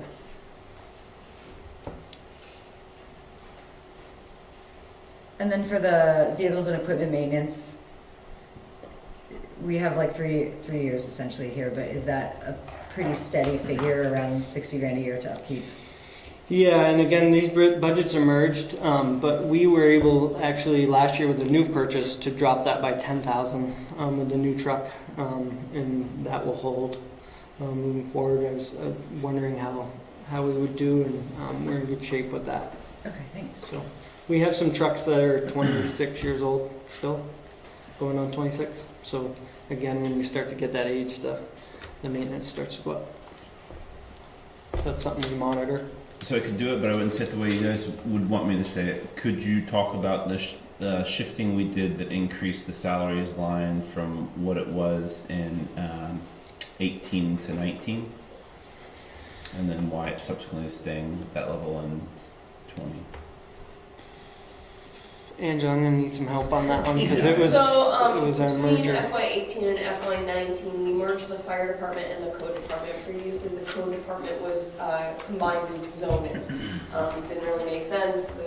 It's under separate management or separate budgets now. So in FY19, we split those. So the additional salaries that you see there were the portion of John's salary that's in the general fund and our 2 code enforcement officers coming in to this budget. Thank you. That was a busy year of Reorganization. unraveling things. Other Really, questions? this is our first full year with this structure in place, is. so. Yeah. And It's our first good look at it. clearly we feel like it's working, so Working well. it's great. Rental registry, again, so we shifted from the general fund. Rental registry is a standalone budget.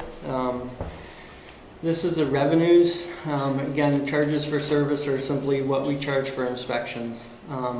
We are projecting quite an increase this year through the commercial inspections and some other inspections that we know we're going to be taking on.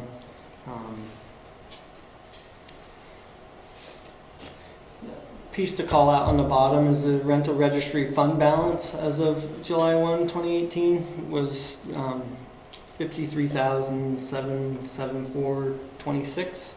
That is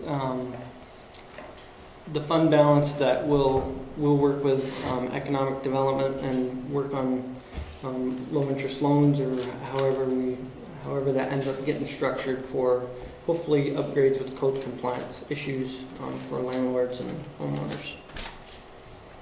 So like support for the actual, Yes. So it won't be massive, but I mean, if there's a couple $1,000s that goes to a home and it upgrades smoke detection for a 10-year period, that's a pretty good investment. So pretty excited to finally start getting some thought behind that. And we can contribute pretty much every year to that. Little by little, yep. Yep. So, the expenses on the rental registry, again, the staffing, again, this was a shift of duties for the most part. Angela, correct me if I'm wrong. It's percentages that we shifted around. There was minor shifting, some of your salary came out of here. And the And then we benefits. had a little more admin time. So, the other line items essentially stayed pretty much level funded. Wait, sorry, Angela, could you walk through, so the roughly, because it's about a $19,000 increase from 19, or actually, yeah. So that's largely due to admin and natural acceleration of growth, or is that Yeah. another portion of another human? And in addition, the final piece of the rollout for the compensation plan. So at least one of the staff members for this department is going to see a jump higher than the 1% COLA that was budgeted to get them up into that step 1 of the new pay plan. It's a good reminder, since we haven't highlighted that a number of times, that is integrated into these budgets. Yeah, and with a department where there's only 4 staff members, 2 of which are portional, it can seem like a really big hit. Okay, thank you. So this is not for extra bodies. Right. We haven't added staff. Right. Emerging issues, and I picked kind of 2 of the top ones, and these are not small. And we will not solve these in the next year. Recruitment and retention. Winooski is certainly feeling the pressures of this. Our current model, we rely heavily on part-time staff. Those who choose to, all of them work somewhere else, a full-time job, and then we're asking them to be here to answer calls and or do trainings. So we currently have 11 of 16 available spots filled. Of those, 4 live in the city. Again, so we're seeing some pressure on those who want to do this type of work, and we're seeing what I think is will prove through some recruitment efforts of some challenges from recruiting from our 1 square mile. And we're gonna, through the actions, we're gonna try to do some very pointed recruitment here in this 1 square mile to try to really answer that and find out if that's true. I can assure you that the others live in close proximity, and we do a tremendous job of getting out the door. But again, as we start to tip that scale, those who live in the city, those who don't, John would attest, it puts some serious pressure on those who live here in the city, because they know that they're probably on that first truck out the door. In some cases, our second truck waits until those other people that live in close proximity get here into the city. Not usually a delay, much of a delay, but different. That's another use of our software too that we mentioned before, I Am Responding. That's a piece that we use, and we have a screen in the station, so when people are responding, they have different parameters they can set. Being out of town from Burlington, it'll come up on the screen and tell you where that person's coming from, and you could determine your first truckload, your second truck out. We went to that in action last year. Yeah, you guys And saw seriously, that that was really, Yeah. it was pretty amazing to watch. It line people up and tell you who had accepted the call, essentially. Yeah, Right? knowing you got another driver coming, all those things help make decisions at that point. That's great. Different than, someone with a full staff who knows exactly who they have to start with. We don't have that luxury to start, so. Again, as we see the data with the times of calls, we know nationally, and certainly here in Winooski, those who choose to do this type of work part-time are generally more available from 6 p.m. to 6 a.m. Again, as we see those trends and time of day when those calls are coming in and where our demands are high, again, will matter where I put my staff, because I know there's pressure or availability issues. So again, the action is pretty much what we've spoken about. One piece I will pull out of the action is for 2 years now, we've kept a St. Mike's student, St. Mike's College through Colchester. St. Mike's does our EMS, and St. Mike's has a fire department. Do an excellent job of it. But in the summer times, those kids all go home for the most part. And the alumni staff their fire department. That means we have less people coming into the city during those periods of time. So we, again, have made an effort to employ one of those students 8 to 12 weeks during the summer to help with their high demand times. And then through the semester, or through the rest of the year, 1 day a week to help them stay here during the summer. The college houses them, feeds them. They work for us during the day in the summer, and then they go back to St. Mike's, and they come back into the city on their fire truck. So it's a pretty good investment. We get a huge return on our investment. So looking to formalize that through an internship this year. We do enough of the business piece of it where everyone feels that they can be getting some credits for it. So I'm pretty excited about formalizing that plan. And then lastly is keeping up with the build out of the city.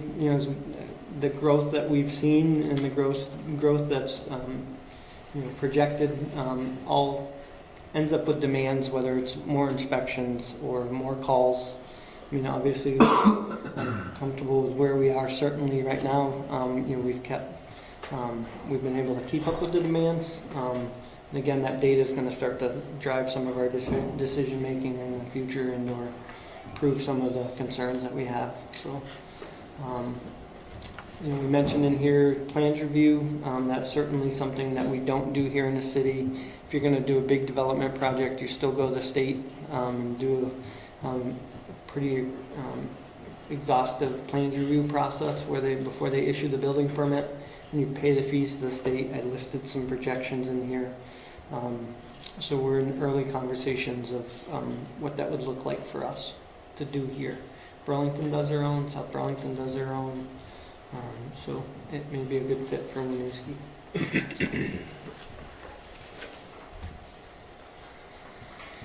All right, I'm going to throw you to the wolves. Any questions on the fire side? Yeah, I just had a question. If you think in thinking through some of the staffing challenges,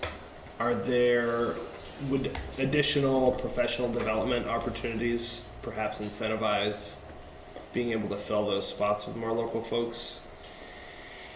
So my sense is there's only so many hours in a day for any of those folks that are working, full-time. We got people that work in St. Albans, so they're leaving here, traveling to St. Albans, working their day, coming back into the city. So we offer quite a bit of professional development, but it's time.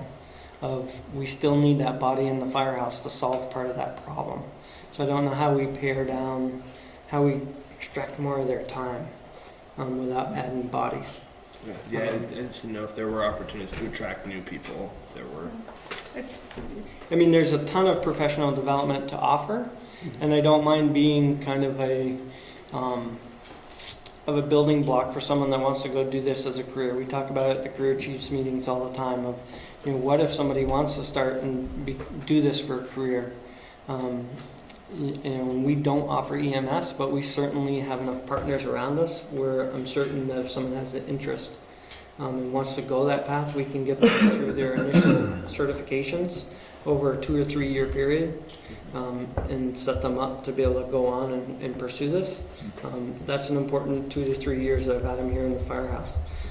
So that's kind of our market for the recruitment internally, and I think we will have to continue to offset with some external folks. Right now the per diem folks are folks that work a shift. They do this as a career, so they're 24 on, 48 offs. So they have a 2 to 3 day period that they're looking to plug a part-time job in. It works very well for us because they're trained, they're certified. We have to teach them, kind of show them the Winooski way, if you will, but they're certainly able to function very quickly and come with some assurances that they know the job. I think from a high-level perspective too, and I think you'll hear the same thing from Chief Hebert, recruitment around public safety right now is very challenging. You see this is not a Winooski specific thing, you see this across the state and across the country that with generational shifts, the shifts away from this kind of paid volunteerism is changing pretty dramatically. And quite frankly, people who want to get into public safety through police departments is declining. So I think one of the things that Chief Audie with Paul Sarn has come up with is how do Winooski has a real sense of place and a sense of community, and a lot of young people who feel connected to this community. How do we tell that story in a new creative way that makes people understand that this is a way they could serve and give back and develop some real professional skills and perhaps develop a career? So that's what the video that you saw John allude to is about, is how do we tell that story about living here, feeling connected to here. What is a paid volunteer fire department? How do you get involved? And trying those kind of new techniques to get young people even aware that this is an opportunity for them. And again, that's not a Winooski specific challenge, that's a nationwide challenge. I do think, I will add that part of the higher level of professionalism that we're striving for, that in itself does help with, I think will help with retention, but it does help with how the department is viewed. When somebody sees the professionalism that's displayed, then they do want to be part of that. And I think going back many years when I started, that's what drew me in, was that there's a group of people who are very dedicated to what they're doing. So that's a professional thing. And we always said, whether you're doing it for a full-time job or you're doing it as a volunteer or part-time, you're still professional at what you do, regardless of what your pay scale is. And that's, I think, what we've tried to do, and we're getting to that level. So hopefully displaying that, getting that out to the public, more people seeing that will draw somebody in. And again, even if it's 1 or 2 people, we've got several people that are still in the department because they joined 14, 15, 16 years ago, and they're still here. So that's valuable. Yeah, I definitely appreciate that, and I'm just trying to keep my ear open for if there are opportunities that you need, resources from us to support you as you're going out and doing that. We're in it together. So, thank you. Thank you.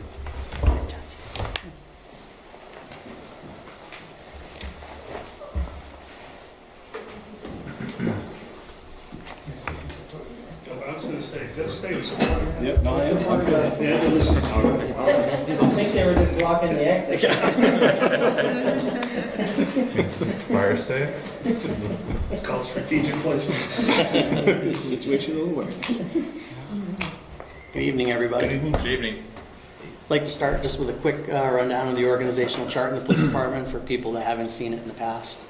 It remains pretty much unchanged from the time that I took over as chief. I put this in place over 4 years ago. Some of the names and the positions have changed, but the organizational structure itself has remained the same. So underneath me, I have 2 lieutenants, 3 sergeants, 2 detectives. One is a local in-house detective. The other is currently assigned to the DEA task force. 8 patrol officers and 3 part-time on-call officers, which is dramatically down from what we've had in the past. We'll get into that with retention and obviously changes in people having interest in law enforcement, but that's a big concern for us because we rely pretty heavily on our part-time staff. Eli will be touching a little bit more on the community justice piece of it and his employees, so I'll leave that for him. We have a dispatch supervisor who is in charge of all things dispatch and really all administrative duties being divided within the dispatchers in the police department. And we do still have 4 on-call dispatchers available to us to help supplement coverage. Part of the FY18 accomplishments, we continued the partnership with the Burlington's opioid project. It's really a boots on the ground, hands-on program where we try and pull people out of addiction one person at a time. It's really that personalized. We had several Narcan deployments to assist in saving lives prior to EMS arrival. Hosted several community outreach events throughout the city. We worked across city departments with code and fire to address quality of life issues together. And we completed 2 conscious unbiased training sessions citywide. Some of the FY19 accomplishments to date, we stood up and worked very closely with the community outreach team. You'll see quite a bit of discussion on that tonight about possibly growing that team. We focused on career development for current employees to prepare for promotions, and that was part of what I was talking about with the organizational structures. We have a lot of moving parts and a lot of new people. We're very lucky to have a lot of talented people that have filled those roles pretty seamlessly. We continued our effort on strengthening relationships across several groups within our community. Part of that is we included AALV in the development of our PD strategic plan. We got some really great input from them and things that we just wouldn't have thought about if they weren't in the room, so I very much appreciate their time. Part of the other, relationships and groups may not be what you traditionally think about, but we, youth groups at the high school, senior citizens at the senior center. We tried to really touch a bunch of different groups of people throughout our community. We completed the 3-year strategic plan. It was a huge lift. Very proud of the work that we did on that. We also recently certified 2 officers in ICAT, which is Integrating Communication Assessment and Tactics. There's a group out in the Midwest called PERF, which is the Professional Executive Research Forum, and very well-respected chiefs in that area. They were instrumental in the President's Task Force report on 21st century policing. They developed this program. Burlington, South Burlington, and Winooski are committed to bringing this to Chittenden County and working together to train our officers to respond the same way to people in crisis. We also contracted with a mental health professional to strengthen the police department wellness program. The reality of police work is we see a lot of sorrow and a lot of anger on a daily basis, and it takes its toll on our employees. So the only way we can take care of our community is to take care of our police officers first and make sure that they're well adjusted and reacting well to the things that they're subjected to out in the field. Threw a few numbers up there for you. We always traditionally come in right around 8,000 calls for service. I use January 1 to January 1 just so you'll have a 12-month snapshot. 394 criminal arrests. That doesn't mean 394 people were actually arrested. If there's multiple charges, it's considered an arrest. So just so, it's a significant amount of time that our officers spend, unfortunately doing criminal arrests. So it's important to mention. 108 calls involving mental health issues in the community outreach team. I want to mention that's the one number in there that's only from April to January 1st because that wasn't stood up until April. And that also doesn't include any follow-up visits they had with these people. That was just outgoing and incoming calls that we actually asked them to respond to. 26 community outreach events specifically hosted by the police department, which included the Mindful Mentors After School Athletic League, Coffee with a Cop, Public Safety Day, the Dismas House dinners. I'm proud to say that I think the police department's participation in that takes part in an award that the city of Winooski is going to be, I think it's in May. Doesn't take part in, it is because of. It was a part of, it was a part of. But we're going to be recognized by the Dismas House dinner for our basically willingness to welcome these people into our community and make sure that they feel welcome and you know, obviously a part of our community and know that the police department's there to support them and not to put them back in jail or to focus on the mistakes that they made. It's a tremendous reward and reflection of the way you approach the work, so congratulations. Thank you. And And for of course- those who may not be familiar, Dismas House is a home on East Island for folks returning from incarceration back into the community and fully integrating back in. And the concept is that these are our neighbors. They're entering our community. We want them to have the most positive experience and feel connected here. And so the chief and his team do regular dinners with them to get to know them as humans and share a meal and make connections. Just going to one of those, just seeing how the officers there were like genuinely so invested in the people there and actually like, you know, viewed through the lens of a fellow human being and member of our community that they share a lot with was just fantastic. Absolutely. So important. In the past, there's been a lot of requests for foot patrols, so I'd like to, in the top 10 incidents bar graph on the left, I'd like you to notice the number 2 thing that we have now done on a daily basis is foot patrols. We really made a directed effort to try and touch all parts of the city and really just get out and see people, talk to people, get to know our neighborhoods a little bit better. So I'm really proud that that's the second largest way that we spend our time during the day. That's awesome. The rest of those, it's really just, every year this kind of comes down to this, right? It's like, when does crime happen or when are you responding to things? And traditionally it always comes out to almost perfectly within a few percentage points of days of the week, times of the day, and months of the year. The reality is that you need your police 24 hours a day, 7 days a week, and there's not a big fluctuation in call volume. I think part of that is during the slower times, police officers get to be more proactive, and that's why those calls even out. So FY20 goals and priorities. As I alluded to earlier, we're going to integrate the Tri-City de-escalation training between Burlington, South Burlington, and Winooski. We hope that is going to lead to a substantial amount of block training together to help control costs, but to also train together so that if we're responding to something together that we're talking the same language and we've had the same training. We'd like to continue to utilize and also expand the community outreach team. One of the line items that you'll see increase this year is there's been some major support from all of the city and town managers to possibly add a 5th member to that team to help possibly have us grow and accept other communities into the program, but to also have better coverage possibly later into the day and weekends for the existing program. We're going to actually drill down into the 3-year strategic plan and start assigning and implementing all of the great ideas that we came up with and actually start doing the work. So that'll be exciting to be able to track. We're going to continue to move toward exploring consolidated dispatch. I say countywide, the majority of our neighbors have decided to continue with the project. So that's a pretty big lift, and the city and town managers have done a great job keeping that moving forward. We're going to continue the participation in the Burlington Opioid Project, and again, try and host several community outreach events throughout the year.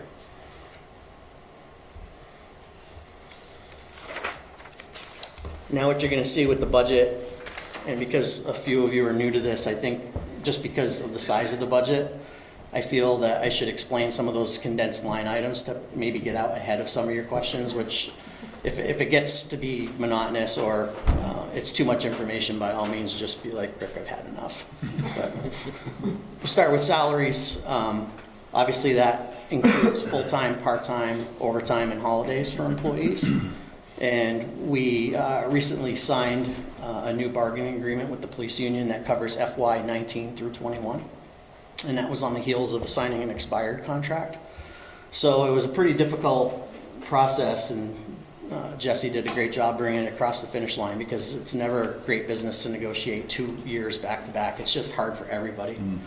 So it was a big win for us to be able to get a little bit of relief and have a 2.5-year break before we're at the table again.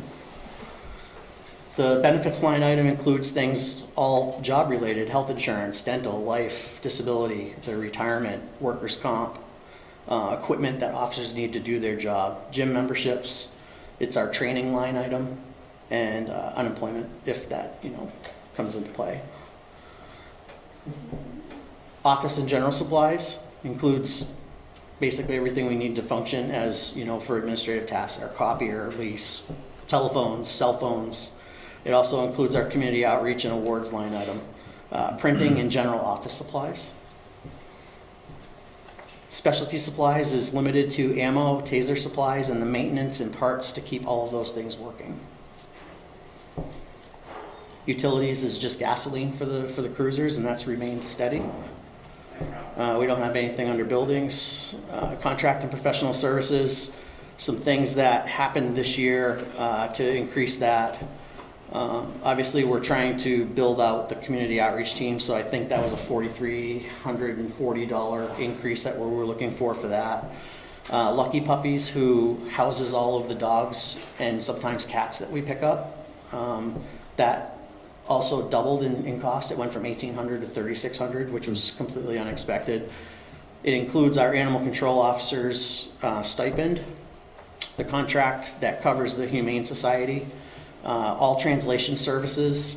And the one thing I wanted to mention with this, and when you see our current usage for translation services, is it's worked so well that we have kind of become the go-to in the county. Nobody else feels that they really need it enough to have their own account, but they really like the service that we can provide. So I've made that available to Burlington, South Burlington, Colchester, and Essex as of right now. So you'll see the revenue, although we'll overspend this line item by quite a bit, a lot of it is translation money that's going to be coming back as revenue. Also includes our Valcor records management system, the VLETs, which is everything we need to be able to access NCIC and vehicle information. Our CGIS email, which is criminal justice information system, has to be encrypted and meet certain federal standards in order for us to be able to send secure emails, and that comes at a cost. The MorphaTrack is our infrared fingerprinting system, and that comes with a maintenance plan that's pretty expensive, but anything that breaks on that particular piece of equipment tends to be $5,000 to $10,000, so you definitely need a maintenance plan to have it.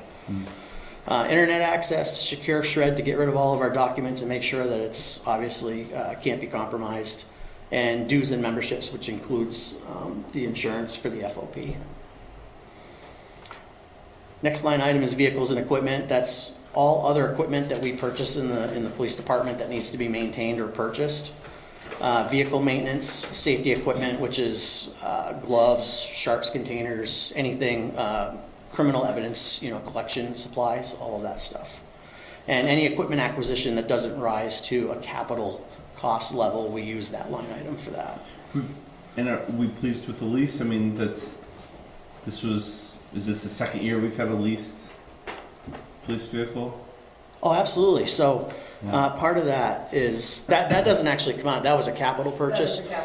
Right. But it's worked out well, because what we found before we had those administrative car leases is we were spending almost as much money just to keep old vehicles on the road as we were to probably pay half a lease. Right. And now, now we have nice new vehicles, and other than routine maintenance and oil changes, we don't have to deal with that anymore. So it was a great investment to get that. That's lowered some of that. Okay. Absolutely. Right. And then the miscellaneous line item is for Margaret Bass's position. It's the restorative justice panel manager, where we do the in-kind match to the state grant. Okay. Any questions on that before we move on? I think for the sake of the public, to mention how many staff are included in the salaries for why it's so significant. Sure.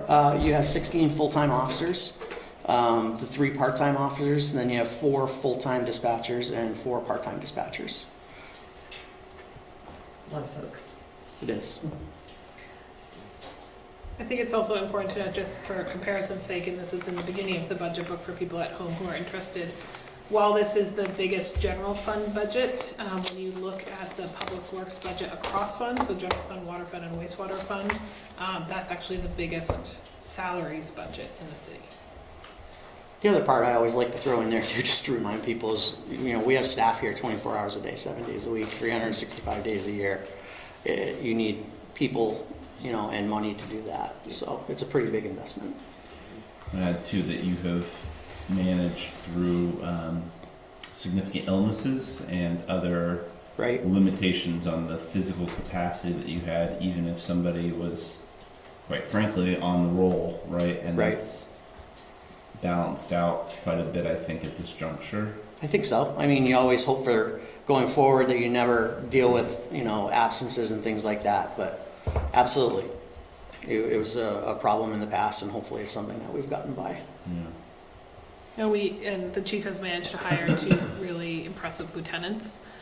We lost 2 lieutenants last year and have staffed up, and they're doing a great job.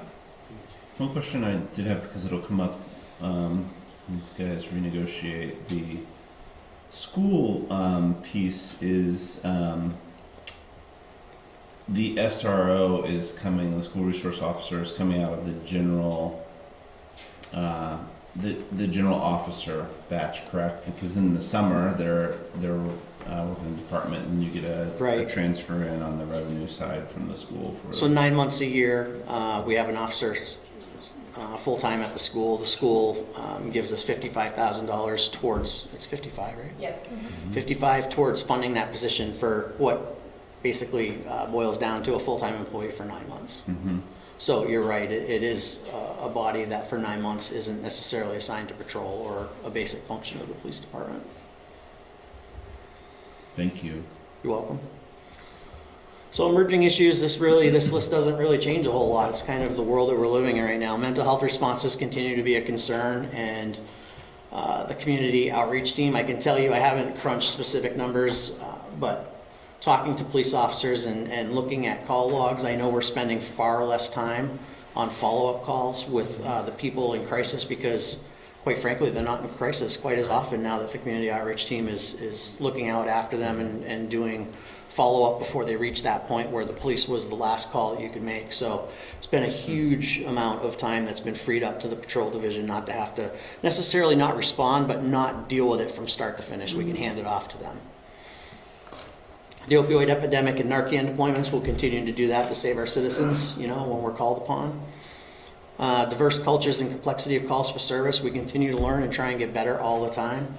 Obviously, I say we're new to this. We're still fairly new to trying to police different cultures and understand different cultures and be sensitive to all this. So we continue to try and improve each and every day. But we're going to stumble, we're going to make mistakes, but we're going to try and learn from those mistakes and get better. Community policing versus reactive policing. Obviously, if you just go to a call, take the call, and then leave, it doesn't take nearly as much time as drilling down into community issues and trying to solve neighborhood issues. We're really trying to, include code enforcement, other departments when there's basically life issues that we're trying to solve. So it's a lot more time involved, where officers may have just gone to a noise complaint before, said, oh, it's kind of a landlord-tenant issue, and cleared, to now trying to set up mediation through the Community Justice Center or get the neighbors together and try and work out long-term solutions. It just takes time. Staffing levels, recruitment, training, special assignments, career development. You've heard this all from me before. We're no different than any other department in the city, right? Like, we're growing at a pretty exponential rate, and staffing can't keep up as much as we would love to, right? There's an X amount of money available to pay for staff, and we understand that.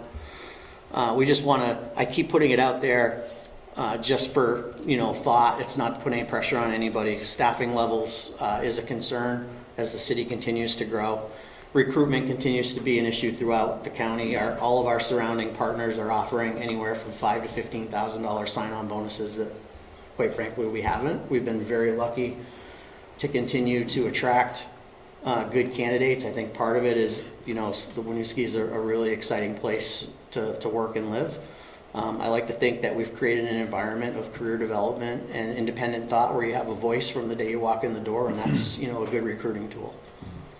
Special assignments, we're, again, we have the DEA assignment.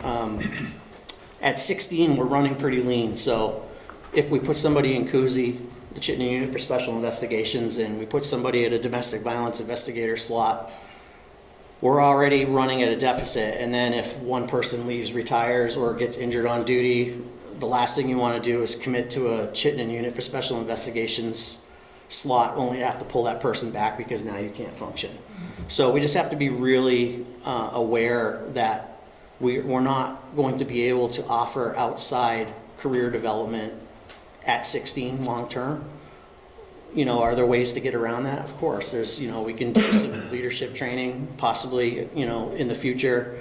I'd like to use some drug asset forfeiture money when we have enough money in there to cover standing up a canine program as a possibility, where it's an assignment that somebody can do, but it's not retracting from our road coverage. The motorcycle has been a great addition to the community outreach, and you were nice enough to sign off on us being able to purchase the motorcycle, so it's ours now. We'll be able to continue to do that. So there are ways that we can continue to basically be a great place to work and offer some things other than just traditional patrol work. We just have to get creative. When's the next eligibility for the COPS grant? Because right, wrong, or indifferent, that's how we've historically stepped up some force presence. So they did offer COPS grants last year. I have no idea where that stands this coming year. As you may or may not be aware, we're still waiting for JAG grants from 2 years ago. So that money never came through. It was awarded but never released. So FY18 and FY19 programs that you approved, the money never has been released. And that's statewide. It has nothing to do with Winooski. It's throughout the entire state. Right. That's an issue to flag, but I'm sorry, I cut you off, Chief. That's okay. Go ahead. But just that could be a potential future opportunity to help build staff. It could. So one of the things that when I say presented to Jesse, I mean I ran it by her real quickly because I don't want to make it any more than what it was. I don't want to put her on the spot here. But as our part-time numbers dwindle, there's a pretty good amount of money for part-time salaries in there. And you put that together with a COPS grant, and it could get us to the TIF money where it may be something that we could work in a 17th officer at no immediate cost to the taxpayer. But it has to be a much bigger conversation, not just here. Right. And for folks who haven't followed that previously approved one, COPS grant basically helps us cover the salary for over a 3-year period, where then we have to keep the position for at least 3 years afterwards. One. Is it one? Retention year is one, yeah. But you're basically staging in a new officer, so it allows you to build capacity in a way that's not a total shock to the tax base, too. It's a great program. We wouldn't be at 16 today without those programs. I was hired on a COPS grant a long time ago. That worked out okay. Obviously, regional dispatch is a huge project, and it's a great idea. We are continuing to move forward on that, but there's still so many unknowns, and we cross each hurdle and make that one extra checkbox, and we're getting a little bit closer. And the firm that was awarded the contract to actually kind of do the work, to talk to all the departments and find out what the needs are, and really drill down into what it's going to take to basically stand this up, I say, in the next 18 to 24 months. The timetable could change as well because they're doing the work right now. So that's going to continue to move forward, and as long as it makes sense for the police department and the city financially, and both, for career development and things like that, we're going to continue to push forward on that. With that becomes a pretty substantial problem downstairs with admin support, because we don't have any other than our dispatch staff. We've talked about leveraging the clerk's office for some free time that they have to kind of get us to a point where we can really understand how much of a strain that's going to be on the police department if that moves, and what we can offset with the clerk's office, and can we get by with a part-time? I don't know. We're going to have to take it step by step and really start to drill down into what we need. So physical upgrades of the police department, again, this is new information for anybody. We have a little over 2,300 square feet downstairs. A lot of it is unusable, wide hallways, and the footprint just isn't great. It's not really a respectful space for people that come to visit or need our facilities.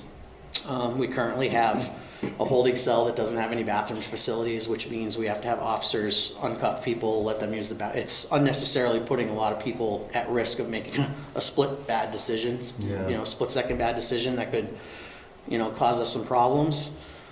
We don't have a respectful space for victims or witnesses. Right now, when we bring people in, they're literally separated by a brick wall where the person that was arrested can hear us interviewing and asking them to give us statements and apply for restraining orders. And we're working on some solutions to try and make that better. But again, we have 2,300 square feet. We have a locker room where 15. Shauna's the only one that's kind of like living large right now because she's our one female officer in the same size room as 16 or 18 male officers. The way it should be. Yeah. So she's enjoying that, but the locker rooms are really small. There's no shower facilities if you end up getting covered with pepper spray or some other fluid that you don't really want to have on you. Yeah. It just comes with a lot of challenges. So. And again, but just in case I'm here for that conversation, that's something we explored thoroughly about potentially, it was part of the conversation about the O'Brien Community Center from a future perspective and potential investment, but certainly adding more staff and not thinking about space strategically would be a huge mistake and one of those things that I know I sure regret we haven't figured out, but. Well, there's a lot of big projects on the horizon, and I only say it just so it doesn't get completely lost in the mix of conversations. Mm-hmm. So, in short, just soft spaces respectful to community members that need our services. And, there's going to be an officer safety piece now, too, because our dispatch is our lifeline right now. As the police department is currently configured, if an officer was either overpowered or knocked unconscious, somebody would have a free reign of the entire building.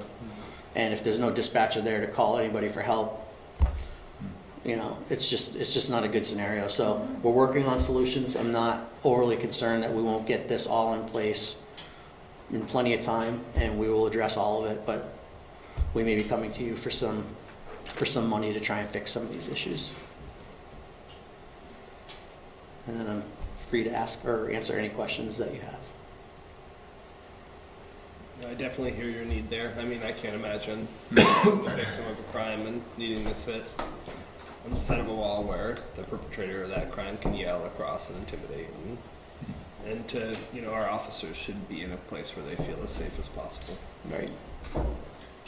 This, I think, too, from a philosophical standpoint, there'll be more pressure as we talk about development, right? And I've been a big champion to say, hey, if we grew tax base through development, you need to think about how we use that to, again, increase the opportunity for the city to have development growth and be respectful of the tax base needs.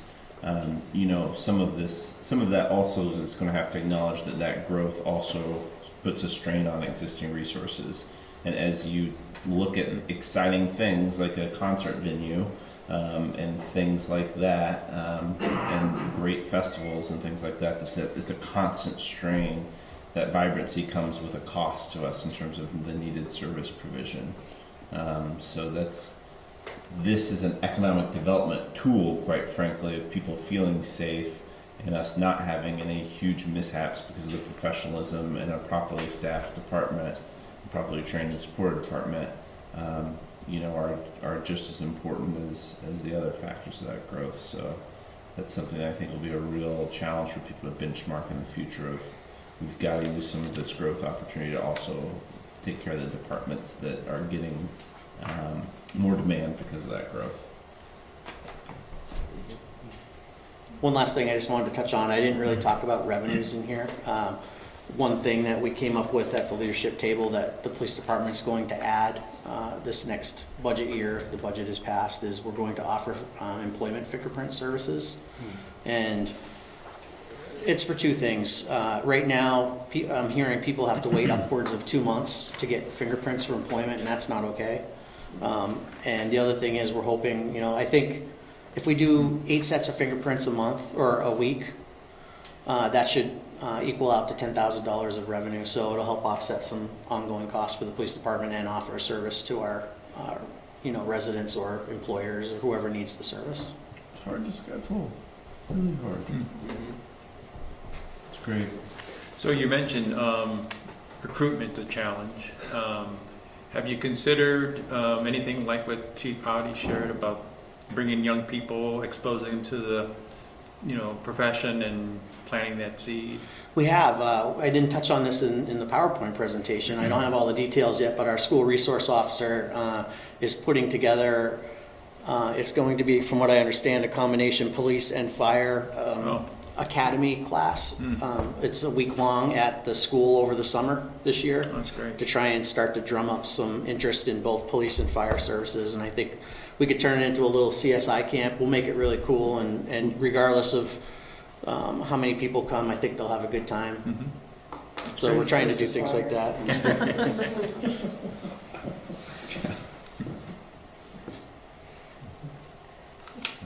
Thank you very much, Chief. You're welcome. You want me to stay and run? Sure. Yeah, please. Hey, how are you guys? Hi. So kind of in stark contrast to the police department, the Community Justice Center is very small. Budget's very small. However, we do a lot of good work, and our case numbers show that. My name's Eli Free. I'm the director, and I have a staff, Margaret Bass. She's my panel manager. I have a reentry coordinator, and then I have a victim advocate. So for FY18, we continue to be a center that welcomed ex-offenders coming into Winooski from incarceration back into our community.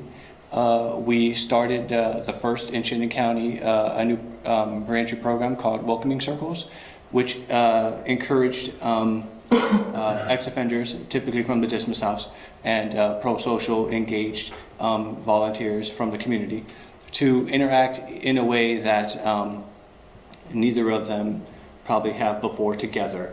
So it was different activities, food, games, and just being very genuine. It was almost like a non-programming program, basically.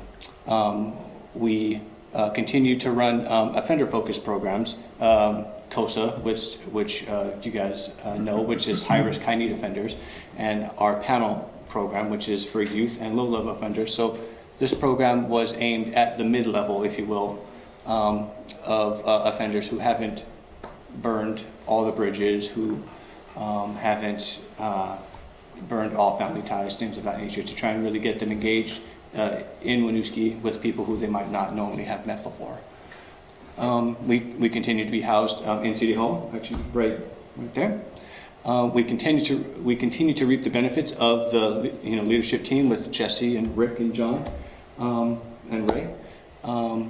I can't say how strongly or loudly enough that benefits us, whereas with other CJCs in the state, that's just not the case. So I'm very proud of that. In FY18, we hosted a safe space. We brought in trainers from the LGBTQIA+ community for staff and volunteers of the CJC, of the police, and of other city staff to help us understand that diverse community. When we interact with them, unfortunately, sometimes when we interact with them, they're victims of different levels of offenses. So that was very helpful to us. Michelle, a former staff person, which Alex alluded to earlier today, helped to increase our diversity within our panel process with regards to volunteers, diversity of ethnicity and gender and age. So that was very needed. We also hosted other trainings, trauma-informed trainings, cultural sensitivity trainings, and things of that nature to increase awareness and our education in these various areas. I don't have fancy graphs, but I have some data. So as you can see, in FY18 we had over 200 total cases. They were broken down. We had panel low-level cases. We had about 50. Criminal direct cases, 161, which are cases brought to us from police. We had RIC cases, 12, which are rapid intervention cases coming from court. I did 13 civil mediation cases, again coming from officers. Typically, this is in the area of neighbor-to-neighbor disputes. And so that translated into our panel volunteers hours, 56, and then our victims identified in those cases and contacted 76.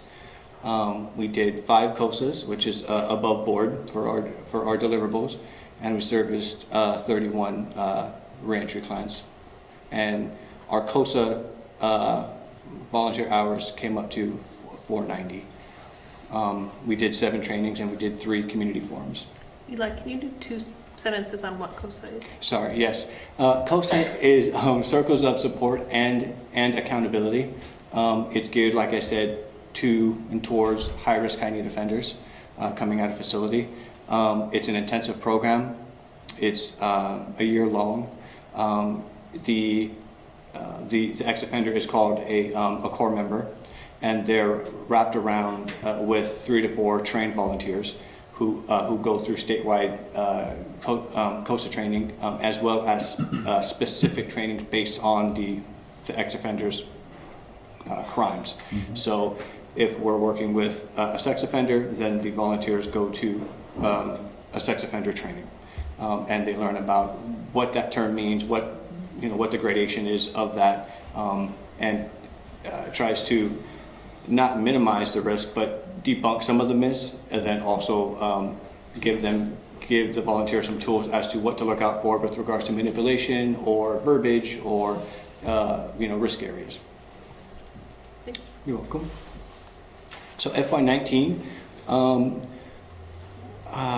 at the beginning of at the end of FY18, we had Camille Kuzman, who was my reentry coordinator, who left for a full-time position in Franklin County, and we had Michelle O'Donnell, which was my volunteer coordinator and victim advocate. She also left for a full-time position at COTS.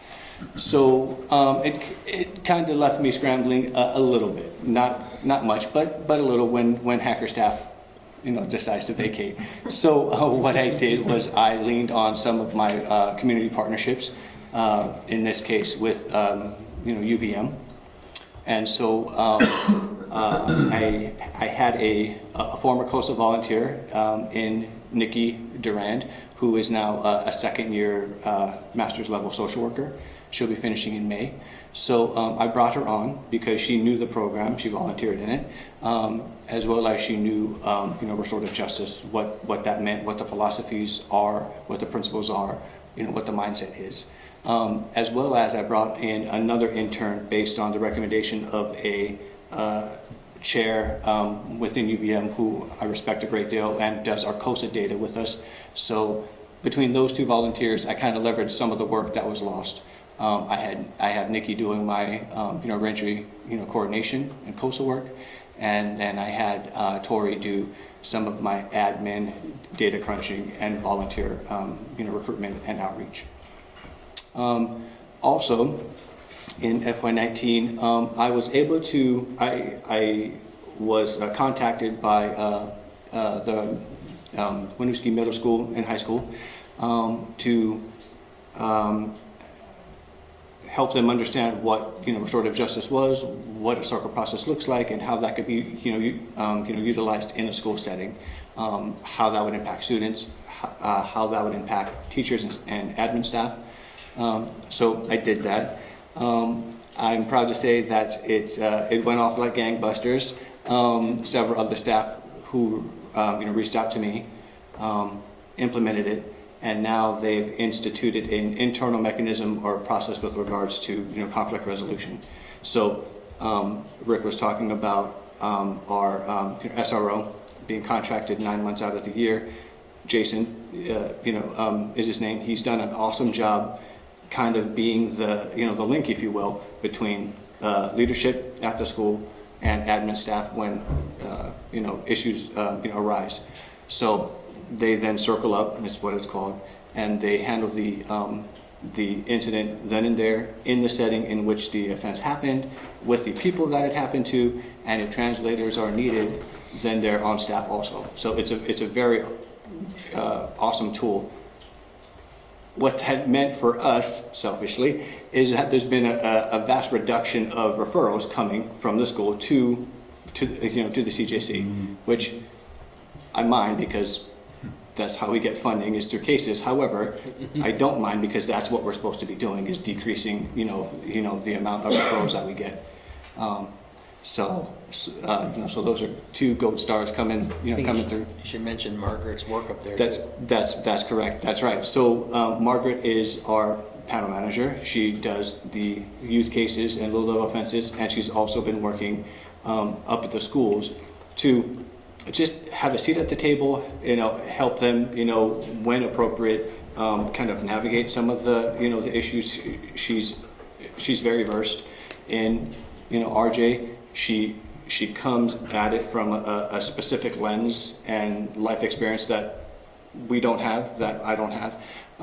And so when she speaks, she's heard, and it's been giving us some good traction up there. Not that we want to encroach on their house, so to speak, but just to be involved and to understand those dynamics that are in play is very important to all of us. So also in FY19, we've just recently hosted a legal aid expungement clinic that was put on by legal aid. We just held the space, but we also helped with some other logistics. But that was a great jumping off point for individuals who might have, or not might have, did stumble, in their early years, in their maybe somewhat foolish late teens, early 20s. And so this was able to give them kind of like a new lease, on life, so to speak. So that clinic was geared towards, low-level offenses as very young adults.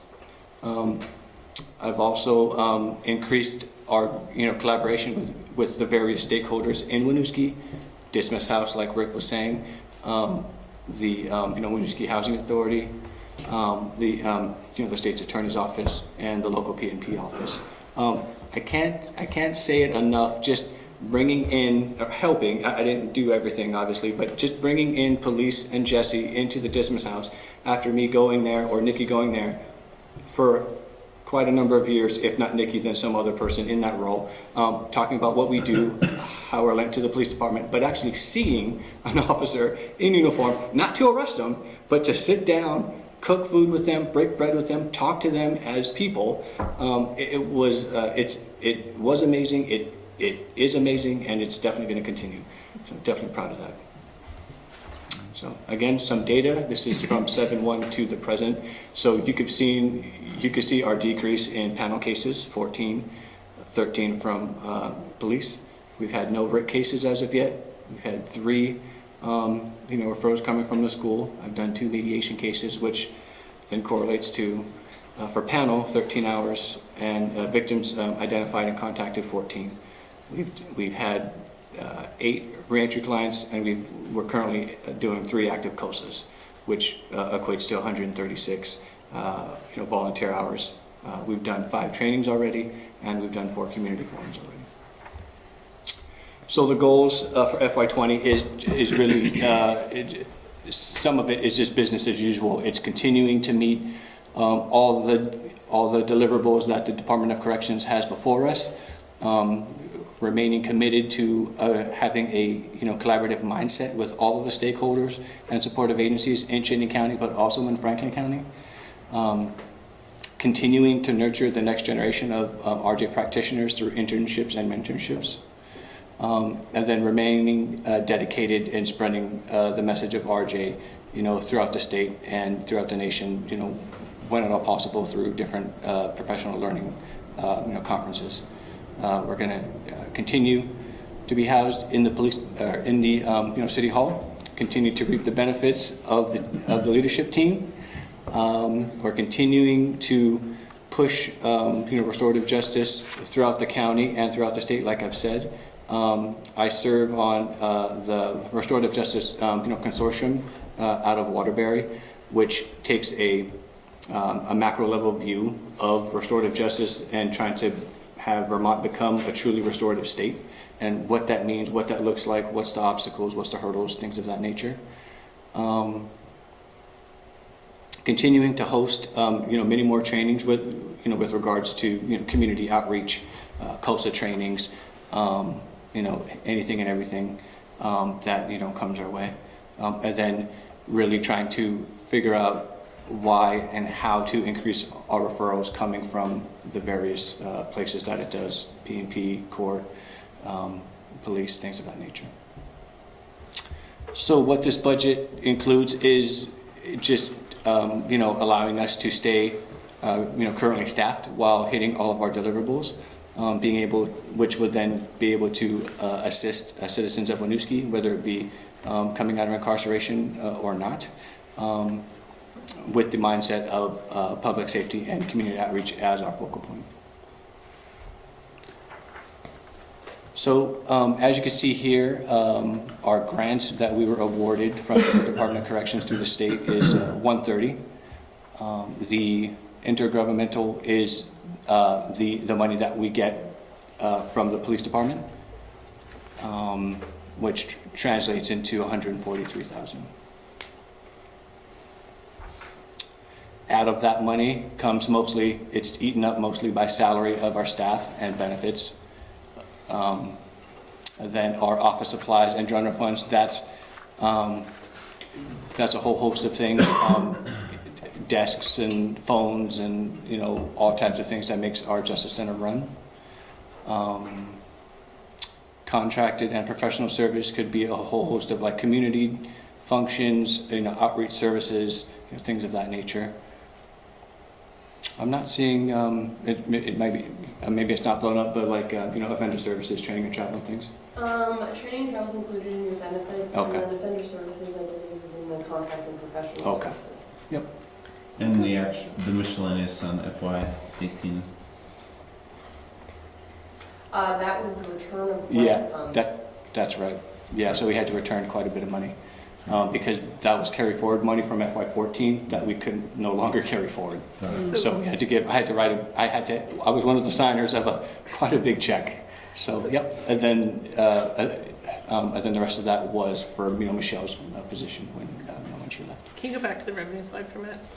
So I think it's important to note, again, in case we have a statewide official in our midst, you see the total revenue has gone down over the years. We had been using those carry forward Yes. funds as the grant was frozen at the state level. Right. And then that was discontinued and we had to give that big amount of money back with a little caveat for money that we had already planned on spending. Right. This is, again, not a Winooski issue, a Nope. statewide issue. It's a statewide issue. DOC has, the Department of Corrections has frozen the awards to communities, so the increment that communities are experiencing through natural costs of health insurance rising and salaries COLA. rising and whatnot Yep. is no longer covered by the state, and more municipalities are trying to absorb that. Right. I think Eli's done some really creative things to absorb that. I think that, we had a conversation last year with DOC and are continuing to have conversations about what this looks like in Chittenden County. What we hear from our DOC funders is that, not surprising, a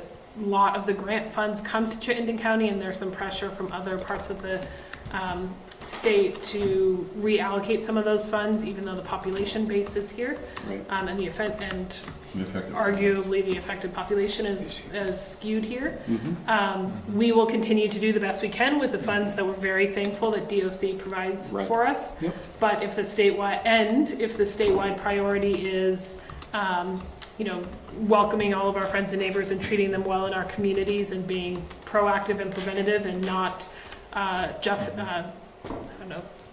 justice-oriented, jail-oriented. Right. Yep. Right. Yep. This proportion has to switch. A Yeah. small investment here Right. saves a lot of money down the road, keeping people healthy and in place and in their communities. Right. It's Just a little plug for revenues. Yeah.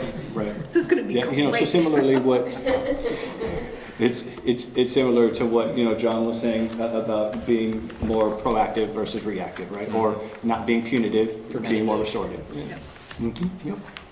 Sorry to interrupt your. Yeah. No. That's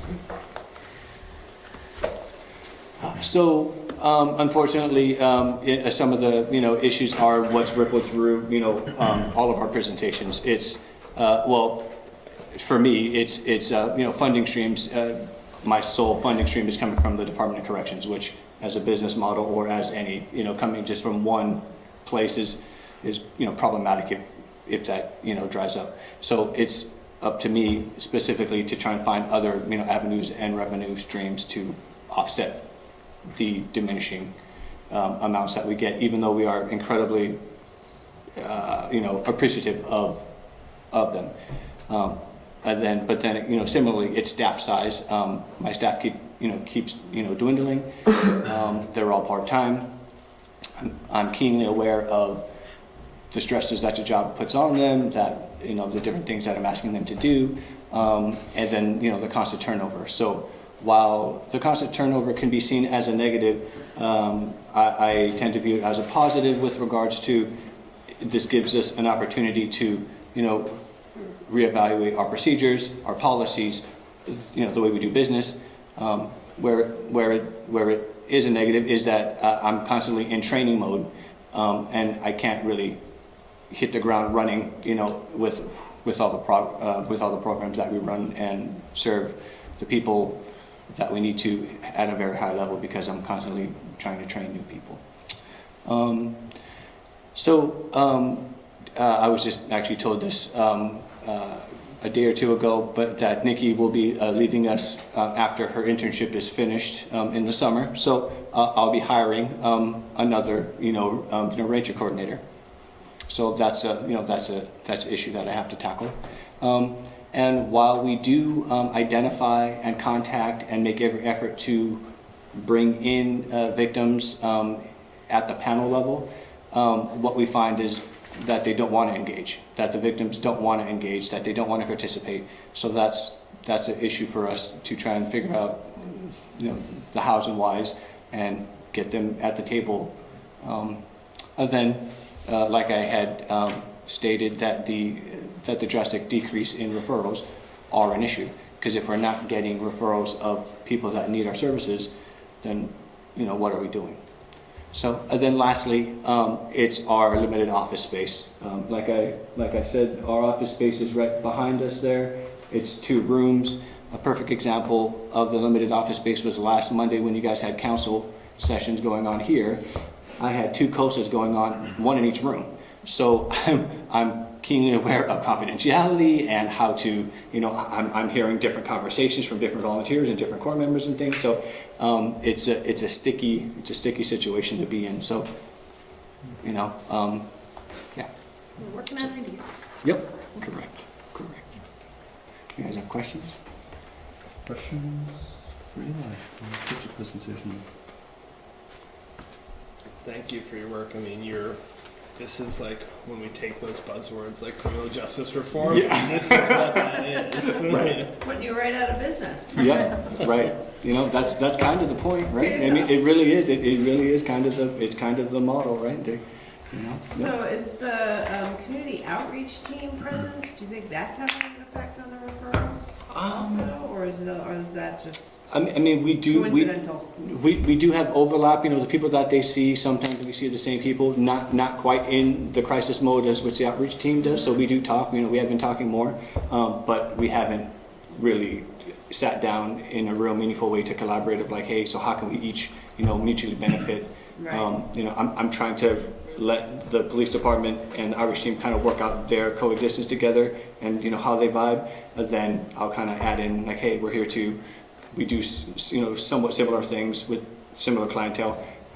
How can we be, Right. beneficial to? I'm just wondering if maybe there's fewer arrests being made that would then find themselves working their way into your work because folks are getting different types of support. Yeah, I think without specific data, I think I could absolutely say that like the low-level shoplifting complaints or those types of calls that would normally be sent to the Justice Center to begin with are down because of that. Right. Yep.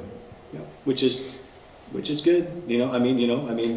Nipping things in the bud proactively is great. But if funding from the Department of Corrections hinges off of the number of cases. Yep, that's correct. So it's a double. Yeah. Yep, you're right. So it's this weird cycle, We're definitely doing the right thing, but we're putting the existence of. We did have a talk at the last quarterly meeting about. We did. I'm putting a lot of pressure on that proactive, preventative work is just as important, and we can't just tie it to numbers all the time. Right. That's correct. And that it wasn't welcome.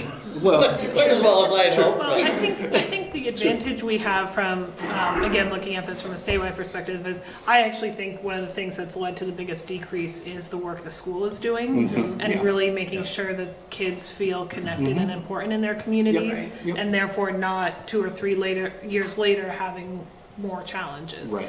Um, That is again, incredibly unique in Winooski. I can tell you from working in Montpelier, we never got into the schools. We couldn't even participate in what they were doing. Oh, So wow.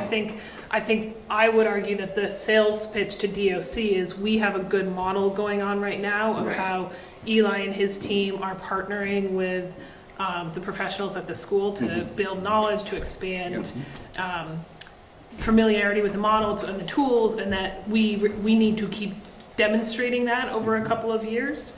And that's the preventative hook with that. Because other places in the state are really still struggling with how to do RJ well in schools. Right. And I mean, it just, we're gonna pick up that, if we lose this type of programming, Right. it's gonna come back to bite us. It will. Yes, it will. Right. Of course it will. I mean, everyone knows who does this work. When a person feels connected to their community, valued, heard, seen, listened to, it's very hard to hurt their community. Right. It's when you become shunned and othered and all that. So. Yep. And it also produces better outcomes in school. That's correct. Which creates a successful entry to the community, so you don't have to rely on AHS. Yes. So we need to make a stronger argument for that. That's right. You stand by, ready to support you. Thank you. Thanks for all your work. Thank you, Hal. I mean, not only is it the resource limitation too, but I would imagine taxing emotional and psychological work. So thanks for that too. And I know you guys are exposed to some really challenging dynamics and situations. I imagine that too, from a retention standpoint, can present a challenge. Yep. Yeah, but with the partnerships that we have with the departments that I'm with Rick, I mean, it's just I'm not going to go into it here, but just over the course of a couple of weeks, we've had some cases that have been very serious, and we've collaborated well. We've got out different messages of community safety and public safety and things of that nature. It was pretty beautiful to see. It's pretty great because not all communities operate like Winooski. So no. Other questions, comments, concerns from council? So I just want to back up and say that we've got 3 city employees here and a 4th person. All 4 of you have stepped into leadership in the last 4 years, 5 years, or taken on new leadership or adjusted leadership roles in the last 4 or 5 years, and just want to say that you guys have grown so much and have done an outstanding job with your program areas and the contributions that your departments give to the community and to the city. And I hope that you are extremely, extremely proud. And I know that these are numbers and we're approving a budget, or we're walking through a budget tonight, but really appreciate the time you took to show the impact and emerging issues and the thought that goes into doing your jobs the way that you do them, because that's exceptional, right? And your approach is exceptional. We can parse numbers about whether a budget line item is too high or whether we're spending a little bit too much here or there, but what was consistent throughout this entire presentation material and thread was the incredibly thoughtful approach that you take to doing your work. So, and to see you guys all have grown in that way in the last 4, 5, 6 years has been really awesome to watch and a real honor. So thank you. Thank you. Thanks. Thank you, Seth. Thank you. I think the professionalism, the collaboration, the forward thinking, the how do we break down barriers and make this, the services that we provide and work for the citizens of this and the residents of this community, I think is a really powerful model, and really appreciative of the leadership that you've brought to the work. Thanks. And some of these adjustments in your budgets are great, right? You're thinking and making some changes, some alterations, and some adjustments, and appreciate that too. Turn it to the public. Any questions, comments, concerns from the public?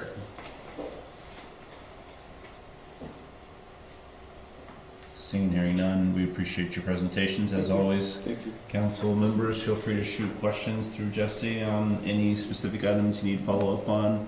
if you start to think about numbers afterwards, we'll look at more of the line items and have specific questions. Thank you. Thanks for your time. Appreciate it. Thank you. Thank you very much. Emails. Thanks. You know, didn't all of you stay for John's presentation? All right, looking back at tonight's agenda, we'll move on to the library grant. I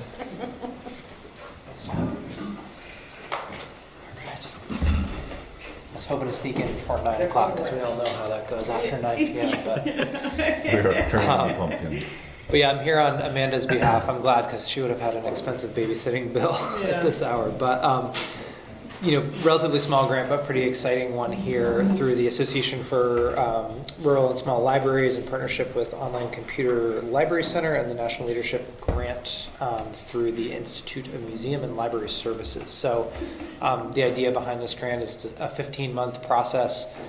This is the second cohort, so there was 15 that went through last year. Pretty exciting, looking at small spaces and how to make them more efficient and effective, which I think in our case is, it's fair to say, something we need to continue to work on in that small space. It's great. Future of libraries. Yep. Comments, questions, concerns from council? I just was curious if you have like a specific goal or outcome in mind, or if it's just a general trying to work with that space. Yep. So the grant itself is, as we're seeing more and more with grants, you don't go in with a project in mind. There's a lot of community process that goes into it. So certainly for us, a few things we've talked about up front, increase in public access computers, looking at the possibility of adding or leveraging some of our outdoor space during the warmer months.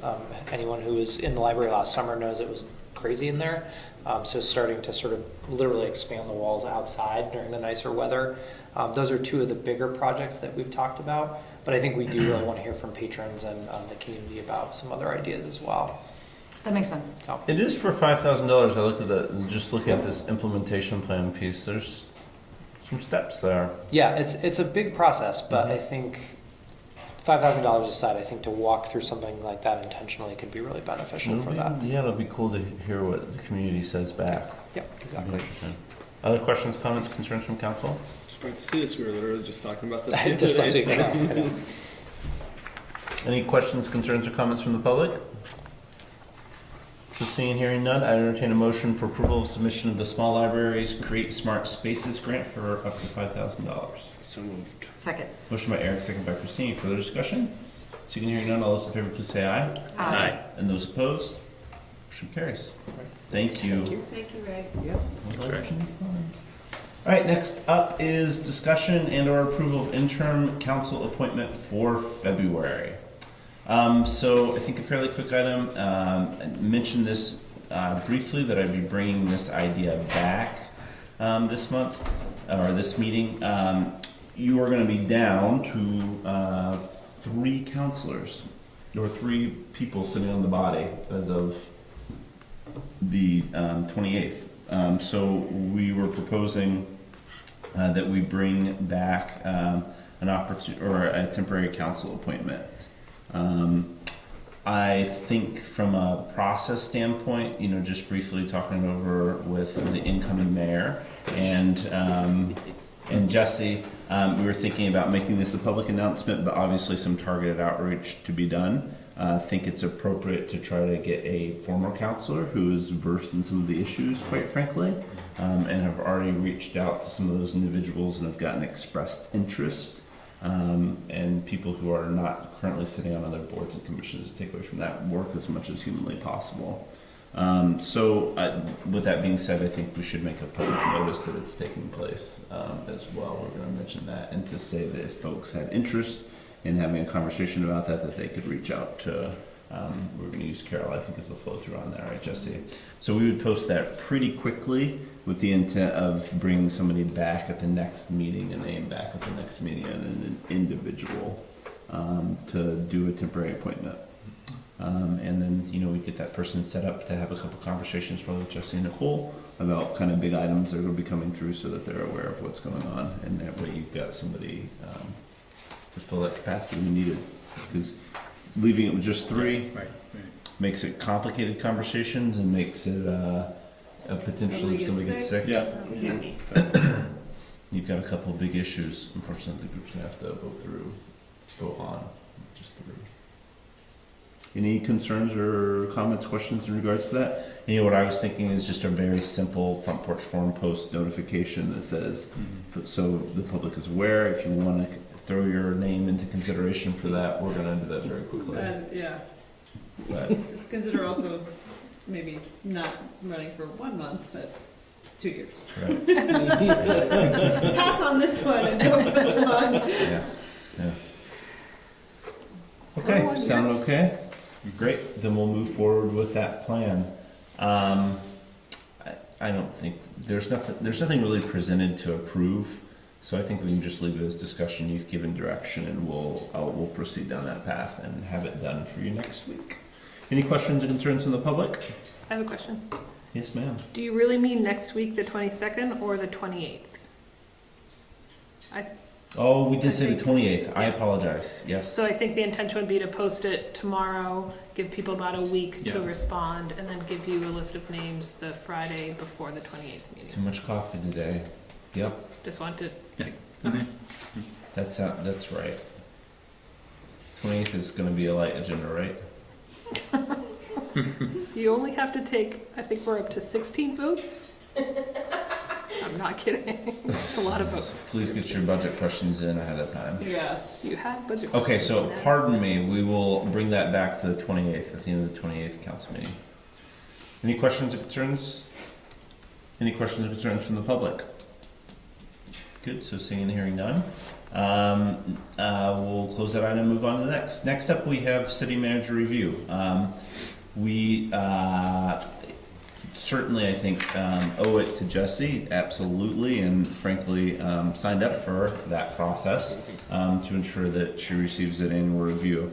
We may have slow rolled this a little bit if the composition of the council was going to be predictable, but given that it's not, I want to make sure that we hand the next council, number one, in fairness to the employee, ensure that the review's done with the sitting body that's been part of the work over the last year, and then also hand the next council a review. We included in in our materials today, especially for Hal and Christine, we completed a review using these materials last year. We all kind of agreed that let's revisit this process and really thoughtfully update it. Guess what we didn't really do? But in designing this process, we did borrow heavily from very standardized documentation from the International City Managers Association in terms of coming up with some review tools. And I would say it worked pretty well last year. The one thing that we're not promoting or not offering this year is a full 360 from all staff, but we are polling a management team to get that feedback. And we described in here kind of the way that'll flow and then how we'll compile it and come back. So I'll work with Julie to take those inputs and ensure that they're organized for everybody to be able to sit down and have a good, thoughtful conversation. Can we get the evaluation tool in a Word document? That's not. Julie's going to send it out in the morning. Yep. Yeah, and actually I think she's got like a PDF or something that's Something that we fillable. can write in Yes, easily. yes. Sound good to everybody? Any concerns or questions regarding the process? Great. This is one I would actually, since we're going to do a bunch of work on it and it's pretty formal, ask for a vote on. Any questions or concerns from the public? Any questions or concerns from the city manager? Nope. So, seeing and hearing none, I entertain a motion for approval of the city manager review process. Second. Motion by Nicole, second by Christine. Any further discussion? Seeing and hearing none, all those in favor, please say aye. Aye. And those opposed? Motion carries. That completes tonight's regular agenda. I entertain a motion to adjourn. So moved. Motion by Christine, second by Nicole. Any further discussion? Seeing and hearing none, all those in favor, please say aye. Aye. And those opposed? Motion carries. All right.